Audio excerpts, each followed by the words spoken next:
ओम नमो भगवते वासुदेवाय। ओम नमो भगवते वासुदेवाय। ओम नमो भगवते वासुदेवाय। ओम अज्ञानतिमिरान्धस्य ज्ञानञ्जनं शलाकया चक्षुरुन्मीलितं येन तस्मै श्रीगुरुवे नमः। श्रीचैतन्यमनोभीष्टं स्थापितं येन भूतले स्वयं रूप कदा मह्यं ददाति स्वपदान्तिकं।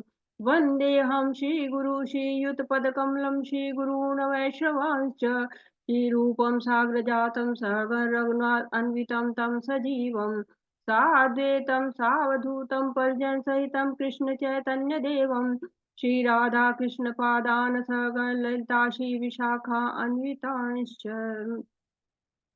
हे कृष्ण करुणा सिंधु दीनबंधु जगतपते गोपेश गोपिका कांत राधा कांत नमस्ते। तप्त कांचन गौरांगी राधे वृंदावनेश्वरी विश्वभानुसुते देवी प्रणमामि हरिप्रिये। नमः ॐ विष्णुपादाय कृष्णपृष्ठाय भूतले श्रीमति भक्ति वेदांत स्वामिन् इति नामिने। नमस्ते सरस्वती देवी गौरवाणी प्रचारिणे निर्विशेषा शून्यवादी पाश्चात्यदेशतारिणे। जय श्री कृष्ण चैतन्य प्रभु नित्यानंद श्री अद्वैत गदाधर शिवासादि गौर भक्त वृंद। हरे कृष्णा कृष्ण कृष्ण हरे हरे हरे राम राम राम हरे हरे। हरे कृष्णा कृष्ण कृष्ण हरे हरे हरे राम राम राम हरे हरे। हरे कृष्णा। शील प्रभुपाद जी के द्वारा शील प्रभुपाद जी की जय। हरे कृष्णा। तो आज का अध्याय हम शुरू कर रहे हैं जिसका नाम है कर्म योग, कृष्ण भावना भावित कर्म। तो शुरू करते हैं आज का अध्याय हम। तो कर्म हम पढ़ चुके हैं। कर्म कितने प्रकार के हैं, कोई बताएगा कर्म कितने प्रकार के होते हैं? कई बार ये प्रश्न हो चुका है लेकिन फिर भी मैं इसको ला रही हूँ क्योंकि कर्म योग चल रहा है। तो कर्म कितने प्रकार के होते हैं, कौन बताएगा? हरे कृष्ण। 3 प्रकार के माता जी, कर्म, विकर्म और अकर्म। कर्म विकर्म। कर्म, विकर्म और अकर्म। विकर्म और कृष्ण कर्म, 3 तरह के कर्म होते हैं। और कर्म योग कितने प्रकार के होते हैं? क्योंकि हम कर्म योग के बारे में भी पढ़ चुके अभी। तो कर्म योग कितने प्रकार के होते हैं, कोई बताएगा? 2 प्रकार के माता जी, 2 प्रकार के, सकाम और निष्काम। बहुत सुंदर माता जी। सकाम कर्मयोग और निष्काम कर्मयोग। तो निष्काम कर्मयोग किसको कहते हैं?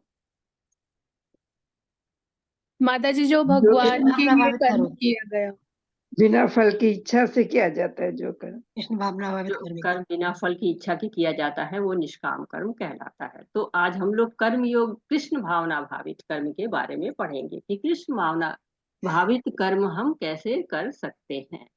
तो आपको आश्चर्य भी हो रहा होगा जो लोग बिल्कुल नए होंगे कि नए तो कोई भी नहीं, खैर लेवल 1 सब लोग करके आए इसलिए पता है सबको। तो कर्म योग हम जान चुके हैं और फिर दोबारा कर्म योग आ गया है क्योंकि हमने अभी तक ज्ञान योग और कर्म योग को विस्तार से जाना है। अध्याय तीसरे में और चौथे अध्याय में, तीसरे में आपका कर्म योग था और चौथे अध्याय में ज्ञान योग था। इसका विस्तार यहाँ पर किया जा रहा है इसमें। तो हम यहाँ पर जानेंगे कि कर्म योग के द्वारा और ज्ञान योग के द्वारा भगवान की सेवा को हम कैसे कर सकते हैं। तो तीसरे अध्याय में हमने जाना कि नियत कर्म करना चाहिए। और 14 अध्याय में बताया गया कि ज्ञानी लोगों के लिए कोई कर्म ही नहीं रह जाता है। तो अर्जुन को फिर से संशय हो जाता है कि भगवान ने कहा है कि दिव्य ज्ञान के साथ कर्म करो, और ये भी कह रहे हैं कि जो दिव्य ज्ञान में स्थित है उसके लिए कोई कर्म ही नहीं है। तो पिछले अध्याय में, चौथे अध्याय में हम ज्ञान का इतिहास जान चुके हैं, ज्ञान प्राप्त करने की योग्यता क्या है जान चुके हैं, ज्ञान कैसे ग्रहण करें ये जान चुके हैं। तो वेद जो होते हैं वो श्रुतियां होते हैं, श्रुति के माध्यम से वेद हमारे तरफ आते हैं। और वेद को लोग पहले श्रवण के माध्यम से जानते थे, लेकिन धीरे धीरे लोग की स्मरण शक्तियां कम होती गई और इसको लिपिबद्ध कर लिया गया, क्योंकि कलयुग में कहा गया ना कि मंद सुमंद मतियो मंद भाग्य। तो बुद्धि भी कम रहेगी, स्मरण भी कम रहेगा, आयु भी कम रहेगी, भाग्य भी कम रहेगा। तो अर्जुन सोच रहा है कि ज्ञान लेने का अर्थ है कि अब कर्म नहीं करना है, बस ज्ञान ले लो। लेकिन कि किताब खोलकर बैठेंगे तो कर्म कैसे करेंगे, और कर्म करेंगे तो किताब नहीं खोल पाएंगे, इसी ऊहापोह में पड़े हुए हैं। और ये हमारे लिए है, क्योंकि हम भी इसी तरह की सोच को, इसी तरह के संशयों को रखते हैं कि ये करें कि ये करें, दुनिया भर के हमारे पास संशय रहते हैं, द्वंद रहते हैं। तो हमारा रिप्रेजेंटेशन कर रहे हैं अर्जुन, और वो संशय में पड़े हुए हैं। तो दूसरे अध्याय में हम पढ़ चुके हैं ज्ञान योग के बारे में। ज्ञान योग में हमने क्या पढ़ा कि हम शरीर नहीं, हम आत्मा है, और आत्मा क्या करती है, देहांतरण करती रहती है। जब शरीर पुराना हो जाता है तो उसको त्याग कर नया शरीर धारण कर लेती है। तो जैसे हम पुराने वस्त्र को त्यागते हैं और नया वस्त्र धारण करते हैं, वैसे ही आत्मा इस शरीर को त्याग करके नया शरीर ले लेती है। और आगे बताया गया कि निर्धारित कर्तव्य होते हैं, तो सबकी निर्धारित कर्तव्य होते हैं। अर्जुन को कहा भगवान ने कि तुम योद्धा हो और तुम्हारा कर्तव्य है अधर्म के विरुद्ध युद्ध करना, तो ऐसा नहीं करोगे तो तुम्हें अपयश मिल जाएगा। तुमको रोल मॉडल बनना है, जिससे आने वाली पीढ़ियां तुम्हारा अनुसरण करें। और साथ ही साथ वो कहते हैं कि अगर गतिविधियां आपकी भगवान से नहीं जुड़ी होती हैं तो आत्मा उलझ जाती है, और इंद्रिय भोग के लिए हम इतने आसक्त रहते हैं कि हम भगवान की भक्ति को भूल जाते हैं, और आत्मा उलझती रहती है। वो जो भी काम करती है आधे अधूरे मन से करती है, जैसे जल्दी जल्दी तुलसी का पत्ता चढ़ा दिया और जल्दी जल्दी जप कर लिया, मन कहीं और है। आज शंकर जी की उपासना कर ली, कल हनुमान जी की उपासना करने लगे कि अरे यही तो अष्ट सिद्धि नवनिधि के दाता हैं, तो ये हमारे सारे कार्यों को पूरा कर देंगे। लेकिन यदि हम भगवान की भक्ति करते हैं तो सारे कार्य हमारे पूरा हो जाते हैं। जैसे कि प्यास एक बड़े जलाशय से बूझ सकती है, तो छोटे छोटे कुओं से थोड़ा थोड़ा पानी लेने की कोई आवश्यकता नहीं है। तो भगवान और भी बताते हैं कि शरण मेरी ग्रहण करो। भगवान कहते हैं कि मन मना भो मत भक्तो मद्याजी माम नमस्करो, मेरी शरण ग्रहण करो और मैं तुमको अवश्य ही मुक्ति दिलाऊंगा। तो तीसरे अध्याय में भगवान ने कहा कि व्यक्ति जो है, जो स्वरूप सिद्ध हो जाएगा, उसको कुछ नहीं चाहिए। तो भगवान का कहना है कि उस कृष्ण भावना मृत कार्य करना है, इसके अलावा और कोई कार्य नहीं करना है, और कोई कर्तव्य उसके लिए शेष नहीं रह जाता है, जो कि भगवान के साथ जो है स्वरूप सिद्ध हो जाता है। तो ये इन सब बातों को लेकर फिर इन सब बातों को समझने के लिए ज्ञान की जरूरत पड़ती है। और उस ज्ञान को चौथे अध्याय में दिया गया कि ये दिव्य ज्ञान तो पहले से था, जिसको सूर्यदेव विवस्वान को दिया गया, और विवस्वान ने फिर मनु को, मनु से फिर इक्ष्वाकु को आया। तो कहते हैं जो मेरे जन्म कर्म को जान जाता है, जन्म कर्म च मे दिव्यम एवं जो वेति तत्वतः त्यक्ता देह पुनर्जन्म नेति मामेति अर्जुना। सो अर्जुना, तो भगवान की जो दिव्य प्रकृति को जान जाता है, जन्म को जान जाता है, कर्म को जान जाता है, वो भगवान के धाम को प्राप्त कर लेता है। और भगवान के इस जन्म कर्म जो तत्व है, जो दिव्य तत्व है, उनको किससे जानेंगे? गुरु से जानेंगे। गुरु के पास कैसे जाएंगे कि तद्विधि परिप्रातेन परिप्रश्नेन सेवया उपदेच्छन्ति ते ज्ञानम ज्ञातिन तत्वदर्शी ज्ञानिन तत्वदर्शिना। तो जो गुरु है वो ज्ञान के तत्व को जानता है, उससे हमें जाके सीखना चाहिए, तत्व को जानना चाहिए। जो भगवान का जन्म कर्म का दिव्य तत्व है उसको जानना चाहिए, इंद्रियों के नियंत्रण के बारे में जानना चाहिए, कर्म फलों के त्याग के बारे में जानना चाहिए, और दिव्य ज्ञान में समर्पित होने वाले के बारे में जानने चाहिए। और भगवान कहते हैं कि जितने भी हृदय में तुम्हारे अज्ञान है, सारे संशय है, दुविधाएं हैं, उनको ज्ञान रूपी अस्त्र से काट डालो। कहते तस्माद ज्ञानम संभूतम ततस्त ज्ञानासिनात्मना छित्वेन संशय योगम तिष्ठो तिष्ठ भारत।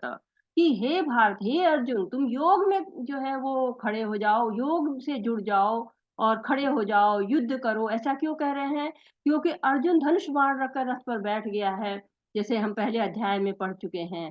तो बैठना नहीं है, कर्म करना है, युद्ध है अर्जुन का कर्म। और अर्जुन फिर जो है वो संशय के चंगुल में आ गए हैं, पुनः उनका प्रश्न आ जा रहा है। तो इस अध्याय में हम क्या-क्या चीजों को पढ़ेंगे? इस अध्याय में अर्जुन का प्रश्न आता है कि हम कर्म का त्याग कर दें या भक्तिपूर्ण कर्म को करें। ये पहला प्रश्न, पहला जो श्लोक है वो यही प्रश्न है। फिर दूसरा से छठा जो हम श्लोक पढ़ेंगे वो बताएगा कि जो कर्म योग है वो संन्यास के ही बराबर है, लेकिन आसान है। क्योंकि जो त्याग का जो कार्य है, जो विरक्ति का कार्य है, वो दोनों एक ही तरह का होता है। लेकिन अर्जुन के लिए क्या है? अर्जुन के लिए कर्म करना ज़्यादा श्रेष्ठ है। और जो त्याग है वो थोड़ा मुश्किल है, परेशान करने वाला है, ज़्यादा लंबा रास्ता है और कठिन है।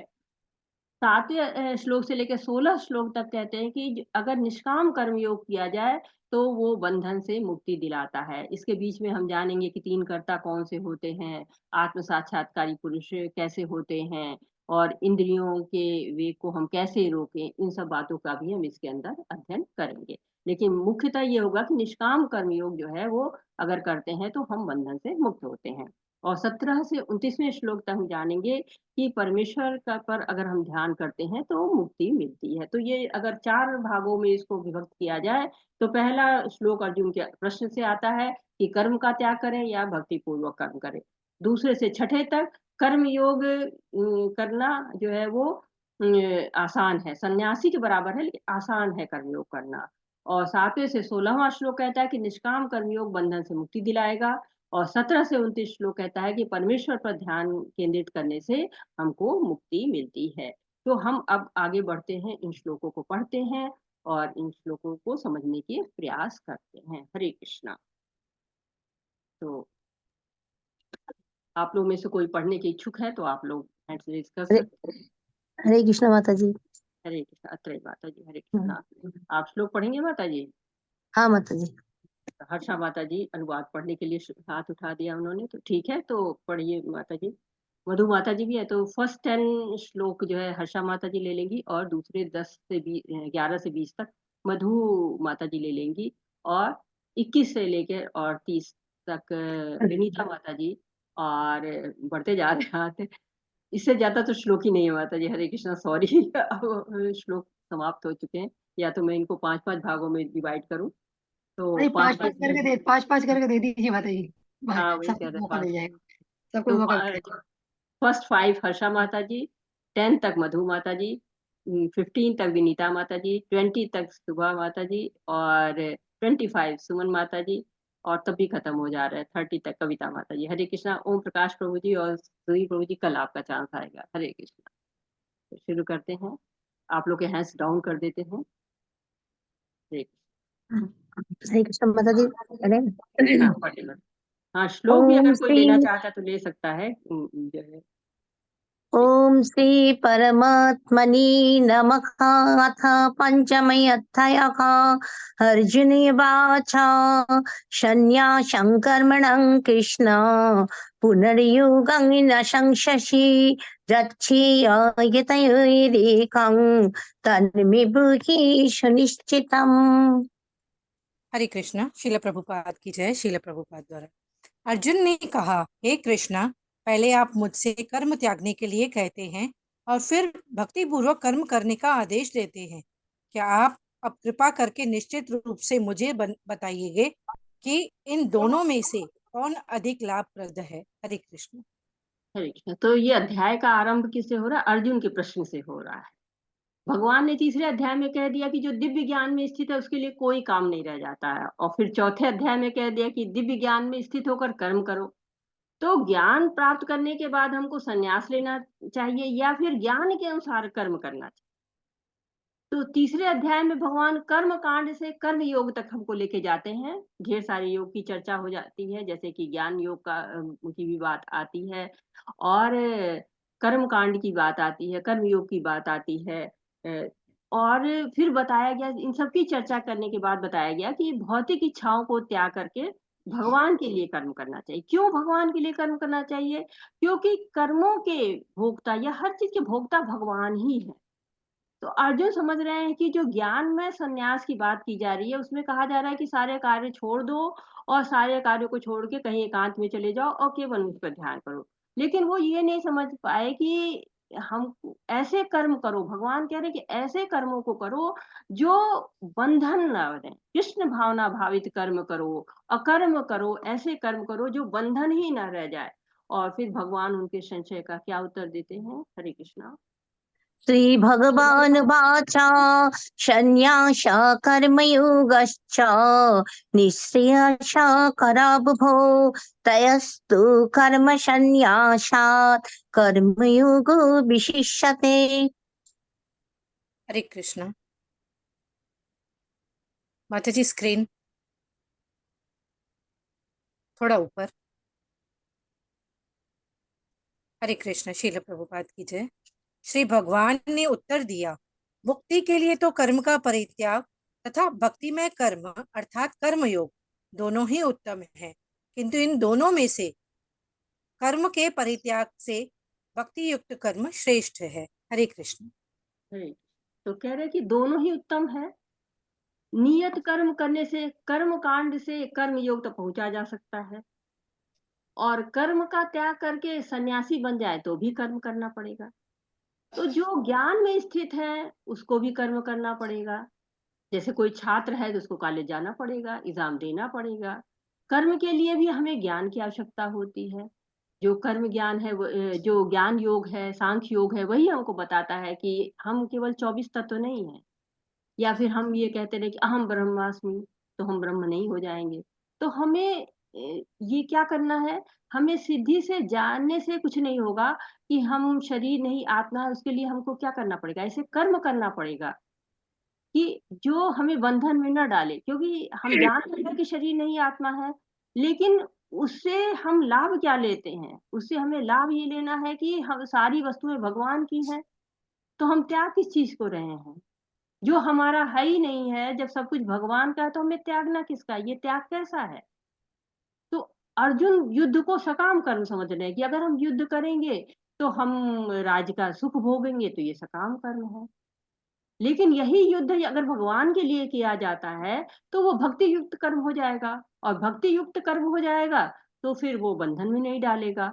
और भक्ति युक्त कर्म क्या हो जाता है? श्रेष्ठ हो जाता है। जो कर्म हमें बंधन में नहीं डाले वही कर्म श्रेष्ठ हो जाता है।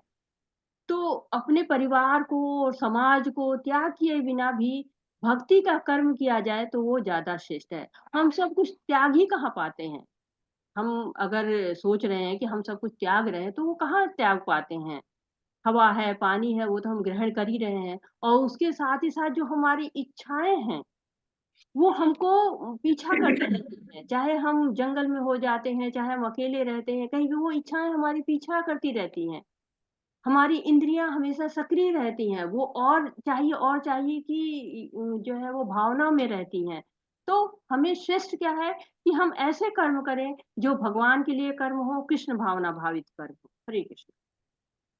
ज्ञेयाय नित्य सन्न्यासी यो न दिष्टि न काङ्क्षति निर्द्वन्द्वो हि महाबाहो सुखं बन्धात् प्रमुच्यते। हरे कृष्णा। जो पुरुष न तो कर्म फल से घृणा करता है और न कर्म फल की इच्छा करता है, वह नित्य सन्यासी जाना जाता है। हे महाबाहु अर्जुन, ऐसा मनुष्य समस्त इंद्रों से इंद्रियों से रहित होकर भव बंधन को पार कर पूर्णतः मुक्त हो जाता है। हरे कृष्णा। हरे कृष्ण। तो सन्यासी की परिभाषा बताई गई है इस श्लोक में। सन्यास का अर्थ क्या है? कि संसार के बंधन से मुक्त होकर भगवान का स्मरण किया जाए। तो सन्यासी घर द्वार छोड़ देते हैं, त्याग करते हैं, जंगल पे चले जाते हैं, हिमालय पे चले जाते हैं, या फिर नदी के किनारे भगवान का ही स्मरण करते रहते। तो सन्यासी त्याग करता है। लेकिन कर्म फलों का या कर्मों का त्याग तो पूरी तरह से हो ही नहीं पाता है, क्योंकि कर्म फलों का हम त्याग कर भी दे तो कर्म का त्याग तो पूरी तरह से हो ही नहीं पाएगा, क्योंकि शरीर का निर्वाह करना है तो कुछ न कुछ तो कर्म करना ही पड़ेगा। तीसरे अध्याय में भी हम पढ़ चुके हैं न कर्मणाम अनारंभत नैष्कर्म्यम पुरुषोष्णते। तो कर्म तो करना पड़ेगा। सन्यासी द्वंद्वों के से जो द्वंद्व होते हैं, सुख दुख सर्दी गर्मी, दिन रात, हमेशा की कशमकश, इन सब परिणामों से दूर रहता है। तो भगवत गीता हमको सिखा रही है कि असली सन्यासी वही है जो अपने आप को सभी कर्मों को भगवान से युक्त कर दे। इससे सभी का लाभ हो जाता है। यहाँ तक कि जब हम जपमाला करते हैं तो जो कीट-पतंगे होते हैं, वो भी भजन की ध्वनि सुनते हैं, उनका भी उद्धार होता है, इंद्रियाँ भी वश में होती हैं, किसी को अपशब्द नहीं बोलता है वो सन्यासी, किसी वस्तु से आसक्त नहीं होता है, वो व्यक्ति सबका प्रिय होता है। तो जो भक्त होता है, वो सबका प्रिय हो जाता है क्योंकि आसक्ति उसकी समाप्त हो जाती है, इंद्रियाँ वश में हो जाती हैं। तो वैराग्य रूप गोस्वामी जी 2 प्रकार का बताए गए हैं। एक तो फल्गु वैराग्य है, जिसमें सभी चीज़ों का त्याग कर देना, जैसे सन्यासी सब चीज़ों का त्याग करके जंगल में चले जाते हैं, हिमालय पे चले जाते हैं, सब चीज़ का त्याग कर देते हैं, लेकिन वो संभव नहीं हो पाता है। क्योंकि वहाँ पे जो इंद्रियाँ हैं वो याद करती रहती हैं, चिंतन करती रहती हैं, तो वो फल्गु वैराग्य हो जाता है। फल्गु वैराग्य का मतलब फल्गु एक नदी है, जिसमें कि कहते हैं कि पानी दिखाई नहीं दे रहा है, लेकिन अंदर पानी रहता है। तो इसी तरह से वैराग्य में ऊपरी सतह पे तो पूरा वैराग्य दिखाई पड़ता है, लेकिन अंदर-अंदर इच्छाएँ रह जाती हैं। लेकिन भक्त क्या करता है? युक्त वैराग करता है। सभी चीज़ों को भगवान की सेवा में लगा देता है, सभी चीज़ों को भगवान से युक्त कर देता है, अपने कर्मों को भी युक्त कर देता है, अपनी सेवा को भी युक्त करता है, जो भी काम करता है सब भगवान की सेवा में लग जाता है। तो वो युक्त वैराग्य होता है। हरे कृष्णा। शङ्खयोगौ पृथक् बालः प्रबोधन्ति न पण्डितः एकमप्यस्थिता सम्यक् उभयोर्विन्दते फलम्। हरे कृष्णा। माता जी नीचे नीचे करिए। हरे कृष्णा माता जी नीचे करिए। हरे कृष्ण थोड़ा ऊपर। मैं बुक ले लूं नहीं तो। हरे कृष्ण। अज्ञानी ही भक्ति अर्थात कर्म योग को भौतिक जगत के विश्लेषणात्मक अध्ययन सांख्य से भिन्न कहते हैं। जो वस्तु ज्ञानी है जो वस्तुतः ज्ञानी है वे कहते हैं कि जो इनमें से किसी एक मार्ग का भली भांति अनुसरण करता है वह दोनों के फल प्राप्त कर लेता है। हरे कृष्ण। हरे कृष्णा। तो यहाँ सांख्य की बात की है। सांख्य योग किसको कहा जाता है? कोई बताए? विश्लेषण को। सांख्य विश्लेषण को। किसके विश्लेषण को?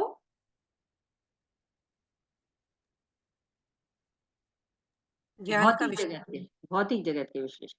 जो भौतिक प्रकृति होती है उसमें कितने तत्व होते हैं, वो आपस में कैसे क्रिया करते हैं, उससे क्या परिणाम निकलता है, ये चीजें आती हैं आपको सांख्य योग में। कह रहे हैं ना कि इसके उसमें तात्पर्य में आपको दिख रहा है ना कि सांख्य योग में वृक्ष की जड़ खोजी जाती है। देखते हैं कि क्या क्या चीजें होती हैं, कैसे ये होता है, कैसे क्या परिणाम निकलता है। लेकिन भक्ति में क्या करते हैं? पानी डालते हैं, यानी कि सेवा करते हैं। तो एक से पता चलता है कि हम आत्मा है, और दूसरे जो है बताता है कि हम आत्मा है, हमारा काम क्या है? भगवान की सेवा करना। हम जो है भगवान के दास हैं।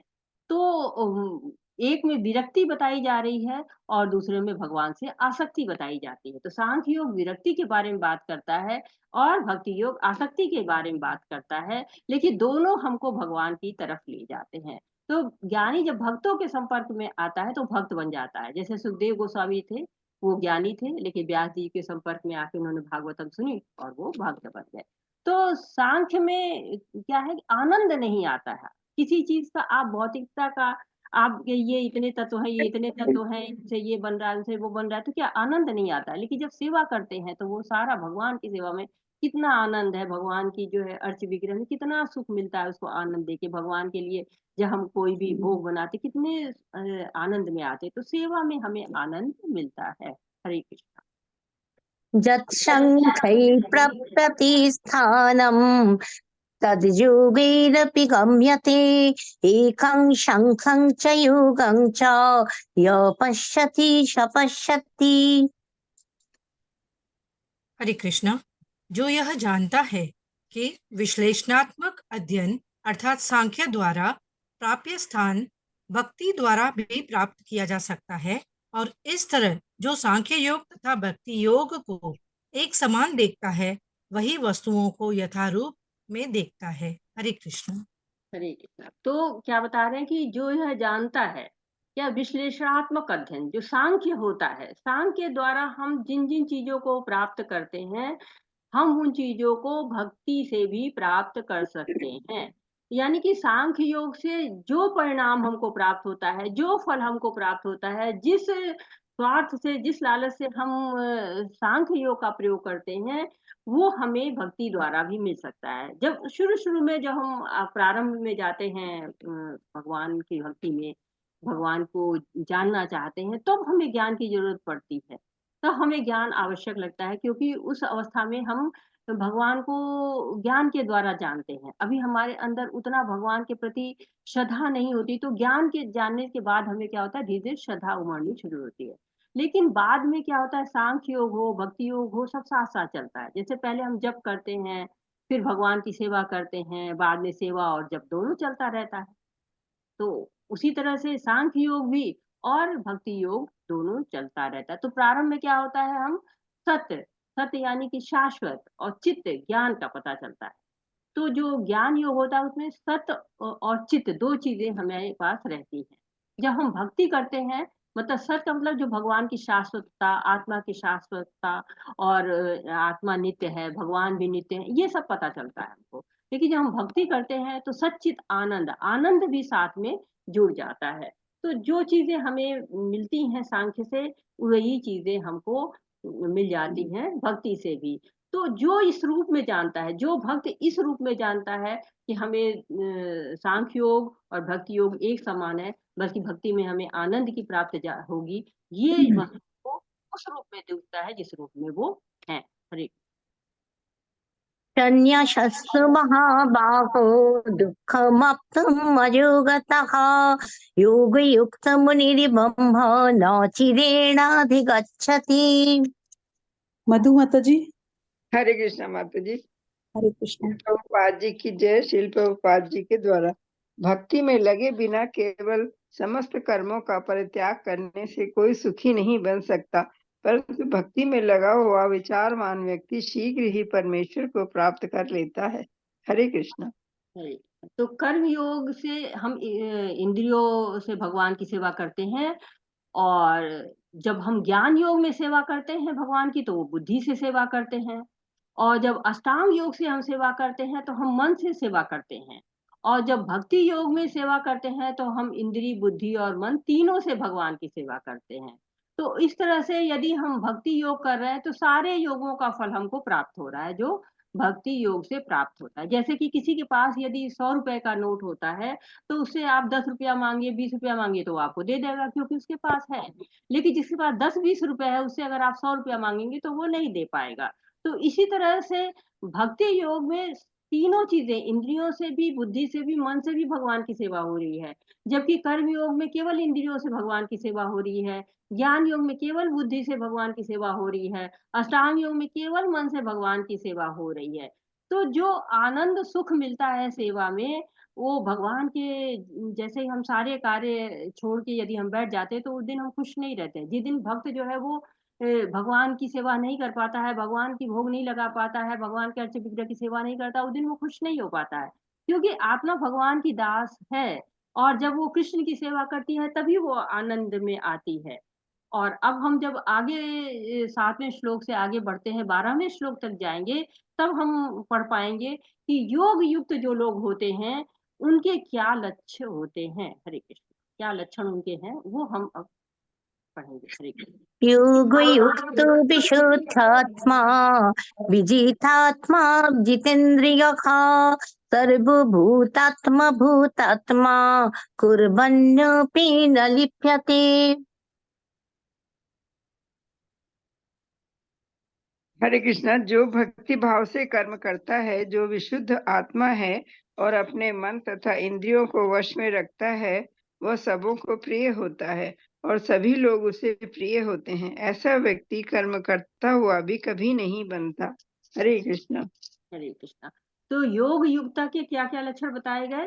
पहला बताया कि जो भक्ति भाव में कर्म करता है, दूसरा है जो विशुद्ध आत्मा है, तीसरा है जो मन और इंद्रियों को वश में रखता है, और ऐसे लोग जो है जिनके पास ये लक्षण होते हैं वो क्या करते हैं, सबको प्रिय होते हैं। तो भक्ति भाव से कर्म करता है तो उसको मन इंद्रिया अपने आप वश में हो जाती हैं। और जब मन इंद्रिया वश में हो जाती हैं तो वो समभाव रहता है। जो समभाव हो जाएगा, किसी से ईर्ष्या नहीं, किसी से द्वेष नहीं, किसी के प्रति गलत विचार नहीं है, किसी से अपशब्द बोलना नहीं है, किसी से अपशब्द सुनना नहीं। ऐसे लोग क्या होते हैं, सबके प्रिय होते हैं, क्योंकि सभी में वो कृष्ण को देखते हैं। जब कृष्ण को देखने लगी, आत्मा के भाव से देखने लगी, उनको समझ में आता है कि हर हृदय में भगवान रहते, परमात्मा रहते हैं। जैसे कहते हैं कि वृक्ष की पत्तियां होती हैं और टहनियां वो वृक्ष से अलग नहीं होती हैं, वैसे ही क्या होता है, सारे जीव में कृष्ण वास करते हैं, क्योंकि सब कृष्ण के अंश हैं। ममेवांशे जीव लोके जीव भूता सनातना। तो सभी कृष्ण के अंश हैं, तो कृष्ण से अलग नहीं है। तो जब इस चेतना से किसी को देखा जाएगा, इस चेतना से अगर हम हो जाएंगे तो हमें सारे जीव जो है वो अच्छे लगेंगे, और सभी लोग उसको प्रेम करना शुरू, क्योंकि हर व्यक्ति को आत्मा की दृष्टि से देखेगा, कृष्ण की दृष्टि से देखेंगे। जब चेतना शुद्ध हो जाती है इतनी, तब मन पर भी नियंत्रण होता है, किसी के साथ नहीं आसक्ति नहीं होती है, किसी के प्रति घृणा नहीं होती है। और जब ये दोनों नहीं होता है तो किसी भी कर्म बंधन में नहीं फंसते हैं। हरे कृष्णा। नैव किञ्चित् करोमीति युक्तमन्येत तत्त्ववित् पश्यन् शृण्वन् स्पृशन् जिघ्रान् अश्नन् गच्छन् शपन् शशन् प्रलपन् विषिजन् गृह्णन् उन्मिषन् निमिषन्नपि इन्द्रियाणीन्द्रियार्थेषु वर्तन्ते इति धारयन्। हरे कृष्णा। दिव्य भावना अमृत युक्त पुरुष देखते, सुनते, स्पर्श करते, सूंघते, खाते, चलते फिरते, सोते तथा श्वास लेते हुए भी अपने अंतर में सदैव यही जानता रहता है कि वास्तव में वह कुछ भी नहीं करता। बोलते, त्यागते, ग्रहण करते या आंख खोलते बंद करते हुए भी वह ये जानता रहता है कि भौतिक इंद्रियां अपने अपने विषयों में प्रवृत्त हैं और वह इन सब से पृथक है। हरे कृष्णा। हरे कृष्णा। तो क्या बता रहे हैं कि जो दिव्य भावनामृत होता है, कृष्ण भावनामृत जो होता है, वो क्या करता है कि चाहे उसकी इंद्रियां सूंघ रही हैं, स्पर्श कर रही हैं, चल फिर रही हैं, सो रही हैं, श्वास ले रही हैं, तो इसकी इंद्रियां क्या कर रही हैं, अपने अपने कार्य कर रही हैं। तो भक्त अपने आप को शरीर से और ये शरीर की इंद्रियों से अलग मानते हैं। वो शरीर की इंद्रियों और स्वयं से अलग एक दूसरे को मानते हैं। तो चाहे जो भी क्रिया करते हैं, इंद्रियों से जो भी कार्य कर रहा है, उसकी चेतना भगवान से आ रही है। वो नहीं चाहे तो हम एक उंगली भी नहीं उठा सकते हैं, तो वो अपनी इंद्रियों को, शरीर को, सबको भगवान की सेवा में लगा देता है, क्योंकि उसको ये चेतना आ गई है कि भगवान से ही ये सारी चीजें हैं, भगवान के लिए ही हैं, भगवान के द्वारा बनाई गई हैं, भगवान के द्वारा ही नियंत्रित हो रही हैं। जैसे मायावादी लोग हैं, वो न अच्छा खाते हैं, न अच्छा पहनते हैं, कि ये सब भौतिकता है। जो हमको बहुत अच्छा खाना नहीं चाहिए, बहुत अच्छा पहनना नहीं चाहिए हमको। लेकिन भक्त ऐसा नहीं करता है। भक्त जो है भोजन बना रहा है, भौतिक कार्य है, पर वो भगवान की सेवा कर रहा है, क्योंकि ये भोग है, भगवान की सेवा में लगा है।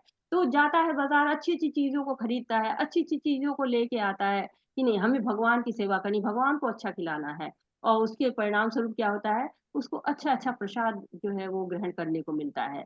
तो बाहर से सांसारिक या आध्यात्मिक गतिविधि एक लग सकती है कि भोजन बना रहा है तो वो आध्यात्मिक भी हो सकता है क्योंकि भगवान के लिए बना है, सांसारिक भी हो सकता है क्योंकि भोजन बन रहा है। लेकिन उसका, उसमें दोनों में अंतर होता है। जो भगवान के कार्य में जो लगा हुआ है, उसकी गतिविधि भले ही आपको देखने में लग रहा है कि नहीं नहीं, ये तो जो है वो कार्य वैसा नहीं है, भक्त ये क्या कर रहा है, कई बार हम नाभो भी सिकोड़ने लगते हैं कि नहीं ये भक्त क्या कर रहा है, भक्त को ऐसा नहीं करना चाहिए। लेकिन भक्त भगवान का कार्य कर रहा है, और इन दोनों में क्या अंतर है ये हम अगले श्लोक में पढ़ेंगे तो जानेंगे। हरे कृष्ण। ब्रह्मण्याधाय कर्माणि सङ्गं त्यक्त्वा करोति यः लिप्यते शपापेन पद्मपत्रम् विबम्भसा। हरे कृष्णा। जो व्यक्ति कर्म फलों को परमेश्वर को समर्पित करके आसक्ति रहित होकर अपना कर्म करता है, वह पाप कर्मों से उसी प्रकार अप्रभावित रहता है जिस प्रकार कमल पत्र जल से अस्पर्श रहता है। हरे कृष्ण। हरे कृष्ण। तो यहाँ पर कमल पत्र का उदाहरण दिया गया। शास्त्रों को पढ़िए तो कमल का उदाहरण जगह जगह पे मिलता है, जैसे कि कमल नयन, चरण कमल, कमल पत्र। तो ये भगवान से जो है वो जुड़ा हुआ है कमल। तो यहाँ पर कमल पत्र की विशेषता बताई जा रही है कि कमल पत्र क्या है कि पानी में रहे चाहे कीचड़ में रहे, वो प्रभावित नहीं होता है। ऐसा लगता है ना कि उसकी पत्तियों पर वैक्स कोई लगी हुई हो, वैसे ही उसकी पत्तियां बिल्कुल, कोई भी चीज, एक पानी की बूंद आती है वो भी सरक जाती है, उस पर कुछ भी टिकता नहीं है। जैसे कि अगर हम उदाहरण के रूप में देखें तो प्रभुपाद जी हैं। प्रभुपाद जी अमेरिका जाते हैं और वहां पर उनको तरह तरह के लोग मिलते हैं, लेकिन वो उनसे प्रभावित नहीं होते हैं, क्योंकि वो उनको सिखाने गए हैं, उनको भक्ति देने के लिए गए हैं। और उनके रहन सहन, उनके विचारों से वो नहीं प्रभावित होते हैं। जब वो यहाँ से जा रहे थे, लोगों ने पूछा, कहा कि आप उनका रहन सहन बिना जाने कैसे रहेंगे? उन्होंने कहा कि मैं उनको सिखाने जा रहा हूँ, उनको उसे सीखने नहीं जा रहा हूँ। तो उन्होंने उसको करके भी दिखाया कि वहाँ हिप्पी लोग थे जो कि भगवान के बारे में कुछ भी नहीं जानते थे, लेकिन प्रभुपाद जी ने उनको भजन सिखाए, जप करना सिखाया, भक्ति करना सिखाया, और आज बहुत अच्छे अच्छे भक्त उसमें से निकले थे, बहुत अच्छे अच्छे भक्त बन गए। तो ये हम उन्होंने हमको आचरण करके दिखाया कि ऐसा संभव है। क्योंकि हमें कई बार लगता है कि ये तो संभव ही नहीं है, हम जिसके साथ रहेंगे उसके असर हो भी जाएगा। हम कहते हैं ना कि असर होता है, किसी के संग का असर होता है। हमको ऐसे संग बनाना चाहिए जो कि हमारे लिए उचित है, ये कहा भी जाता है। लेकिन हम अपने जीवन को अगर ऐसा बना लें कि कमल के जैसे अगर हम हो जाएं कि कीचड़ में रहें, पानी में रहें, कहीं भी रहें, प्रभावित न हो, तो ऐसे भक्ति का जब आवरण लग जाए, भक्ति का आवरण भी ऐसा होता है जब पूरी तरह से चढ़ जाता है, तो किसी भी तरह का ये जो भौतिक कार्य है, सांसारिक जो आसक्तियां हैं, वो प्रभावित नहीं करती हैं। हरि। कायेन मनसा बुद्ध्या केवलैरिन्द्रियैरपि योगिन कर्म कुर्वन्ति संगं त्यक्त्वात्मशुद्धये। विनीता माता जी। हरे कृष्णा विनीता माता जी। हरे कृष्ण माता जी। हरे कृष्णा। योगी जन आसक्ति रहित होकर शरीर, मन, बुद्धि तथा इंद्रियों के द्वारा भी केवल शुद्धि के लिए कर्म करते हैं। हरे कृष्ण। हरे कृष्णा माता जी। शील प्रभुपाद की जय। शील प्रभुपाद जी के द्वारा हरे कृष्णा। तो यहाँ पे क्या बता रहे हैं कि यहाँ अनासक्ति के बारे में बता रहे हैं, कैसे जो है वो भगवान के भक्त इस भौतिक जगत में रहते हैं, परंतु इस भौतिक जगत के आकर्षण से वो बिल्कुल दूर रहते हैं। हमेशा भगवान के बारे में सोचते हैं, हमेशा कृष्ण के बारे में सोचते हैं। जैसे कोई फल दिखा तो वो भगवान को चढ़ा देते हैं, कोई सब्जी आई तो नहीं, ये बाजार में आई है नई सब्जी, लेके चलते हैं, भगवान को भोग लगाएंगे। इस तरह से अपने मन को, बुद्धि को, इंद्रियों को भगवान की सेवा में लगा देते हैं। और जब वो भगवान की सेवा में लग जाती हैं तो वो शुद्ध हो जाती हैं, क्योंकि कृष्ण भावना मृत में रह के जो कार्य किया जाता है, वो संसार से भी मुक्त करता है, अहंकार से भी मुक्त करता है, आसक्ति के बंधन से भी मुक्त करता है। जैसे कि हनुमान जी थे, भगवान के भक्त थे, तो सारा जीवन उन्होंने भगवान के कार्य बिताया। जो उनका क्रोध था, उनके कार्य करने की जो क्षमता थी, उनके विचार थे, वो सब कुछ भगवान के श्रेय देते थे। उन्होंने कभी नहीं ये कहा कि देखो देखो मैं सीता जी को ढूंढ के लाया हूँ, अगर मैं नहीं होता तो सीता जी तो मिलती ही नहीं। तो इस तरह की भावना नहीं रखते हैं जो लोग योगी जन होते हैं, क्योंकि उनकी आसक्ति ही नहीं रहती है अपने मन को, बुद्धि को, इंद्रियों से। सबसे जो भी कार्य करते हैं वो कल्मश से दूर रहते हैं, सांसारिक बंधनों से दूर रहते हैं, कृष्ण भावना भावित होते हैं। हरे कृष्णा। युक्त कर्म फलं त्यक्त्वा शान्तिमप्नोति नैष्ठिकीम् अयुक्तो कामकारेण फले शक्तो निबध्यते। निश्चल भक्त शुद्ध शांति प्राप्त करता है, क्योंकि वह समस्त कर्म फल मुझे अर्पित कर देता है। किंतु जो व्यक्ति भगवान से युक्त नहीं है और जो अपने श्रम का फल कामी है, वह बंध जाता है। हरे कृष्णा।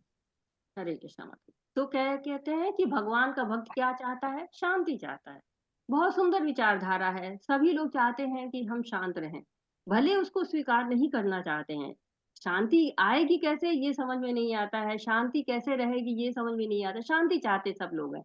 ये जो विचारधारा है अगर इसको स्वीकार कर लिया जाए तो शांति आ सकती है। प्रभुपाद जी बहुत बड़े भक्त थे, शांति चाहते थे। वो चाह रहे थे कि लोग भाईचारा निभाएँ क्योंकि अ, लोग बहुत युद्ध होते रहते हैं। आज भी देखिए कि रशिया यूक्रेन का युद्ध हो रहा है, उधर इज़राइल भी युद्ध में फँसा हुआ, तो कितने सारे युद्ध हो रहे हैं। सभी जैसे लगता है कि युद्ध के ही उस बारूद पे खड़े हुए हैं। लेकिन अगर हम ये मान लें कि हम सब एक ही पिता की संतान हैं, क्योंकि हम कई भेद में बँटे हुए हैं। हम इस समाज में रहते हैं, हम इस गाँव के हैं, हमारा ये सरनेम है, हमारे लिंग है, हमारी ये उम्र है, ना जाने कितने भेद हमने बना रखे हैं। हम गोरे हैं, हम काले हैं, तो ये यूरोपियन के हैं, एशिया के हैं, ना जाने कितनी चीजें हम लोगों ने बना रखी है। लेकिन अगर हम सब समझ ले ये चीज कि हम एक ही पिता के संतान हैं, बीज प्रदाता पिता जो है वो भगवान ही है, ऐसा मान ले तो शांति आ जाएगी। क्यों? हमारे अंदर अहंकार होता है, मिथ्या अहंकार जो कहते हैं वो होता है। मैं ये हूँ, मैं वो हूँ, मैं अधिकारी हूँ, मैं नेता हूँ, मैं स्त्री हूँ, मैं पुरुष हूँ, मैं बच्चा हूँ, मैं जवान हूँ, मैं बूढ़ा हूँ। मतलब सारे अहंकार हम लेके चलते हैं। लेकिन जो सत्य अहंकार होता है वो क्या कहता है कि हम शरीर नहीं हैं, हम आत्मा हैं। जब हम ये सोचेंगे तो हम क्या करेंगे? जो गुरु कहेगा वो करेंगे, जो शास्त्र कहेगा वो करेंगे, जो भगवान कहेंगे वो करेंगे। क्योंकि स्वरूप की जो आरंभ की अवस्था होती है, तो हमें लगता है कि हम भगवान की सेवा कर रहे हैं, भगवान हमारी सेवा पर निर्भर हैं। हम कहते हैं ना, अरे हम तो बिना भगवान को वो पानी दिए जो है खुद पानी नहीं पीते हैं।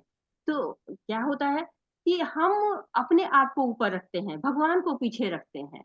हम ये नहीं सोचते हैं कि हाँ, भगवान को पानी देने वाले बहुत है, भगवान तो पानी पी लेंगे, उनको तो स्वयं ज़रूरत भी नहीं है उनको कि पानी पिएँ। इस तरह की भौतिकता को उनकी आवश्यकता भी नहीं है। लेकिन यदि हम अपने सारे कर्म फलों को भगवान को अर्पित कर देते हैं, तो हमारे सारे कल्मश दूर हो जाते हैं।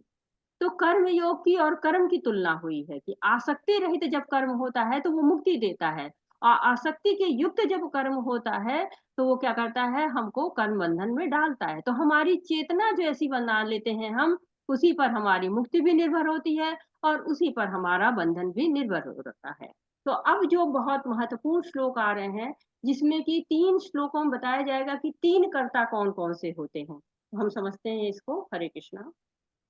सर्वकर्माणि मनसा सन्न्यस्यास्ते सुखं वशी न बुद्ध्वादिपुरे देखी नैव कुर्वन्न कारयन्। जब देहधारी जीवात्मा अपनी प्रकृति को वश में कर लेता है और मन से समस्त कर्मों का परित्याग कर देता है, तब वह 9 द्वारों वाले नगर अर्थात भौतिक शरीर में बिना कुछ किए कराए सुख पूर्वक रहता है। हरे कृष्णा। हरे कृष्णा। तो क्या कह रहे हैं कि जीव को अर्थात आत्मा का कार्य कैसा होना चाहिए। तो 9 द्वारों की बात हो रही, कोई बताएगा 9 द्वार कौन से होते हैं? हरे कृष्णा। हरे कृष्णा माता जी। शरीर शरीर में 9 द्वार, 2 आंखें, 2 नथुने, 2 कान, 1 मुंह, गुदा तथा उपस्थ, इस प्रकार 9 वो होते हैं द्वार। 9 द्वार हो गए। जी, बिल्कुल सही कह रहे हैं माता जी कि 9 द्वार होते हैं। और इन 9 द्वारों में क्या कहा गया है कि 9 द्वार जो 2 आँखें, 2 नथुने, 2 कान, 1 मुख, गुदा और उपस्थ जो होता है, इस 9 द्वार जब सुखी रहते हैं तभी मनुष्य सुखी रहता है। तो ये 9 द्वार बनाए गए हैं ताकि मनुष्य जो है वो सुख ले सके।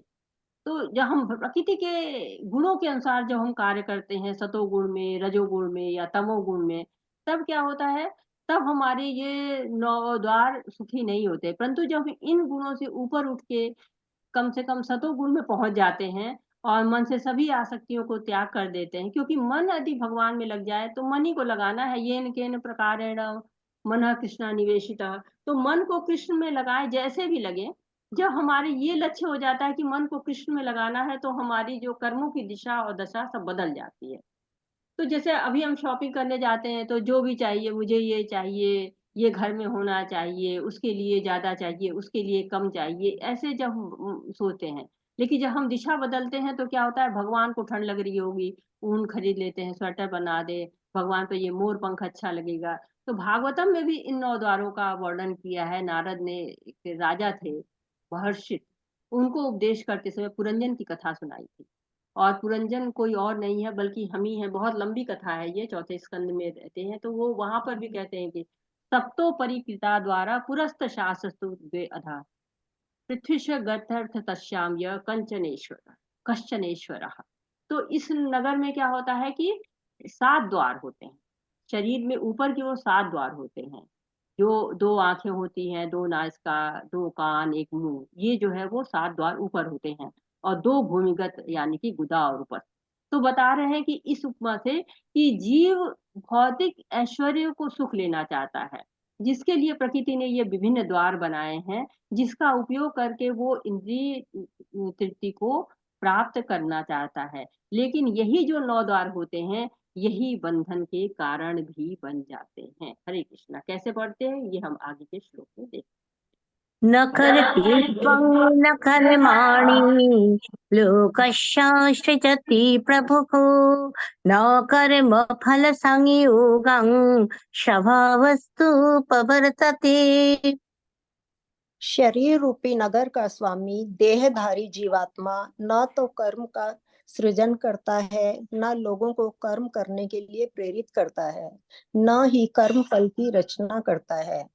यह सब तो प्रकृति के गुणों द्वारा ही किया जाता है। हरे कृष्णा। हरे कृष्णा। तो पहला कर्ता कौन था? जीव था। जीव जो है क्या करता है? इच्छा करता है, और इच्छा करने के कारण जीव जो है कर्मों के बंधन में फंसता है। अब प्रकृति के बारे में बताया कि प्रकृति के 3 गुणों में हम बंध जाते हैं। कैसे?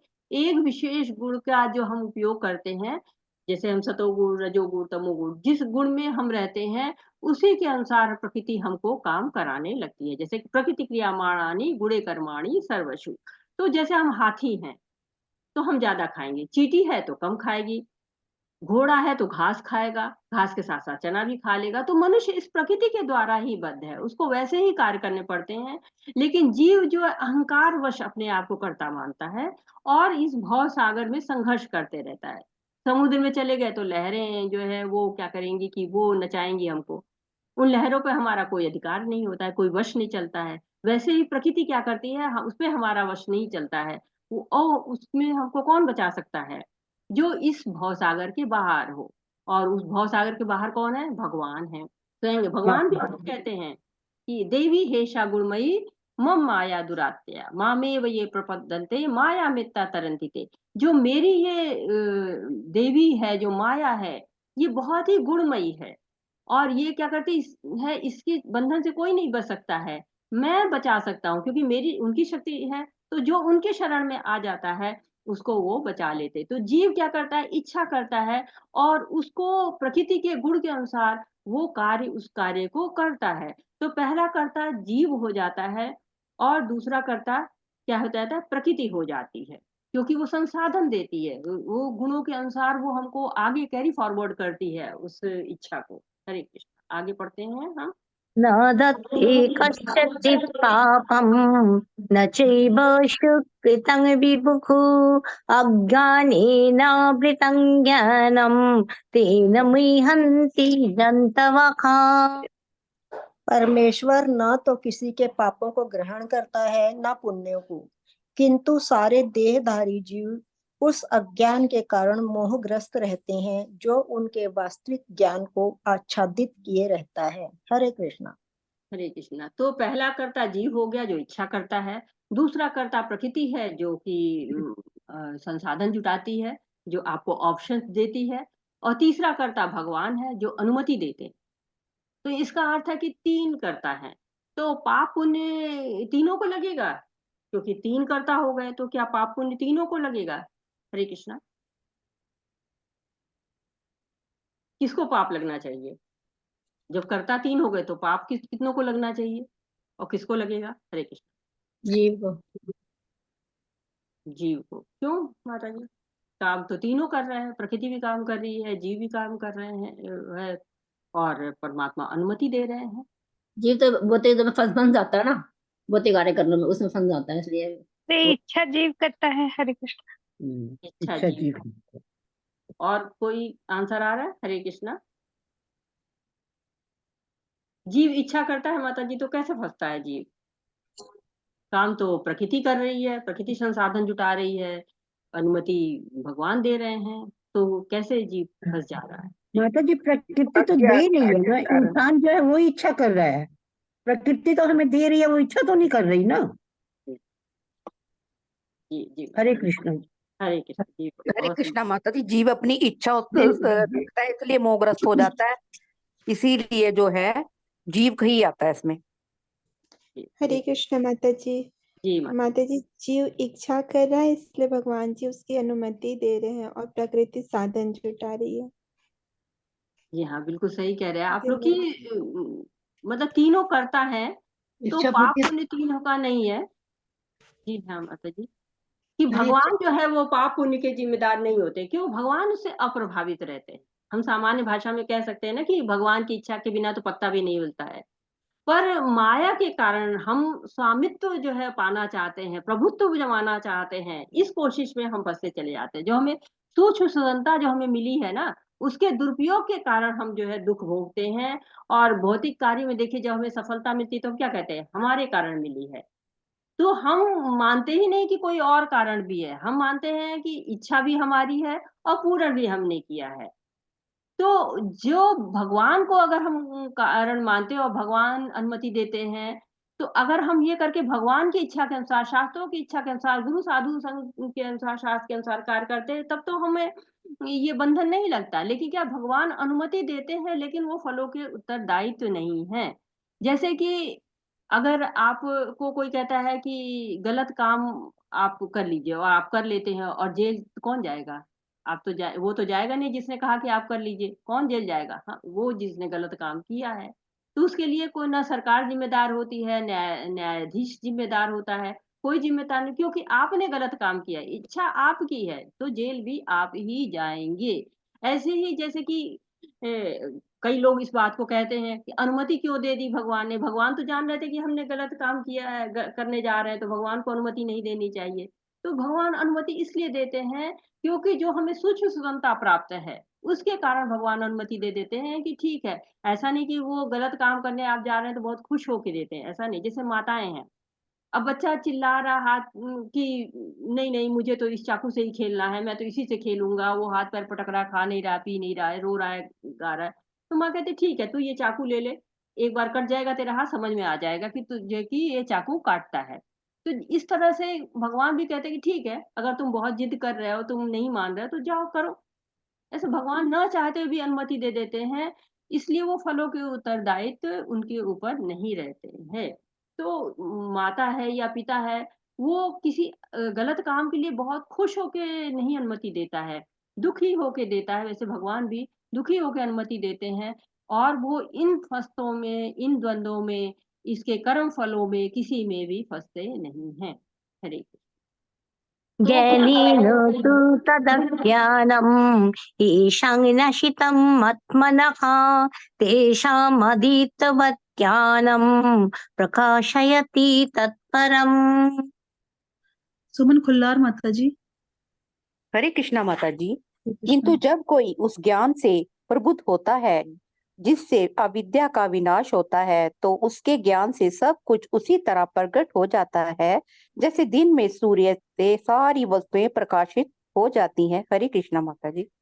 हरे कृष्णा। तो दिव्य ज्ञान जब हो जाता है, तो हमें वास्तविक सब कुछ समझ में आना शुरू हो जाता है।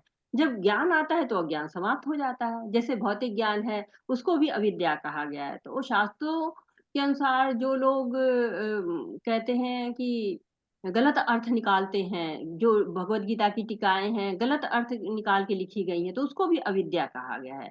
तो प्रभुपाद जी कहते हैं कि जब कोई स्वयं को ही ईश्वर मानने लगे, तो ये भी एक अविद्या है। तो वास्तविक ज्ञान जब तक नहीं होता है, वास्तविक चीजें हमें नहीं दिखाई पड़ती हैं। जैसे जब सूर्य चमकता है तो हमें सब कुछ दिखाई पड़ता है साफ साफ, वैसे ही जब ज्ञान आता है, ज्ञान का प्रकाश कहा गया है और अविद्या को अंधकार कहा गया है। तो जब ज्ञान का प्रकाश चमकता है तो सब कुछ हमें साफ साफ दिखाई देने लगता है। लेकिन जब अज्ञान रहता है, तो तो उसको हम अविद्या कहते हैं। उस समय हमको कुछ भी साफ-साफ समझ में नहीं आता है। ईशोपनिषद जब हम पढ़ेंगे तो हम लोग अविद्या के बारे में बहुत सारे श्लोक पढ़ेंगे और उसमें अविद्या और विद्या के कई पहलुओं को समझाया गया है और वहाँ जाके हमको समझ में आता है कि भौतिक ज्ञान जो इसको अविद्या कहा गया उसको भी जानना बहुत ज़रूरी है।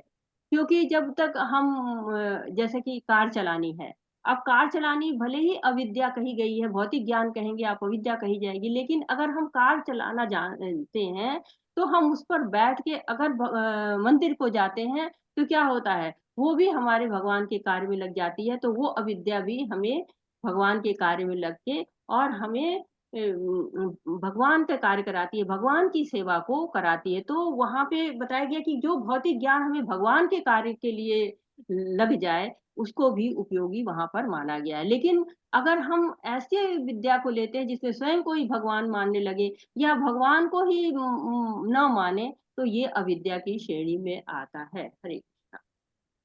तद्बुद्धयस्तदात्मानः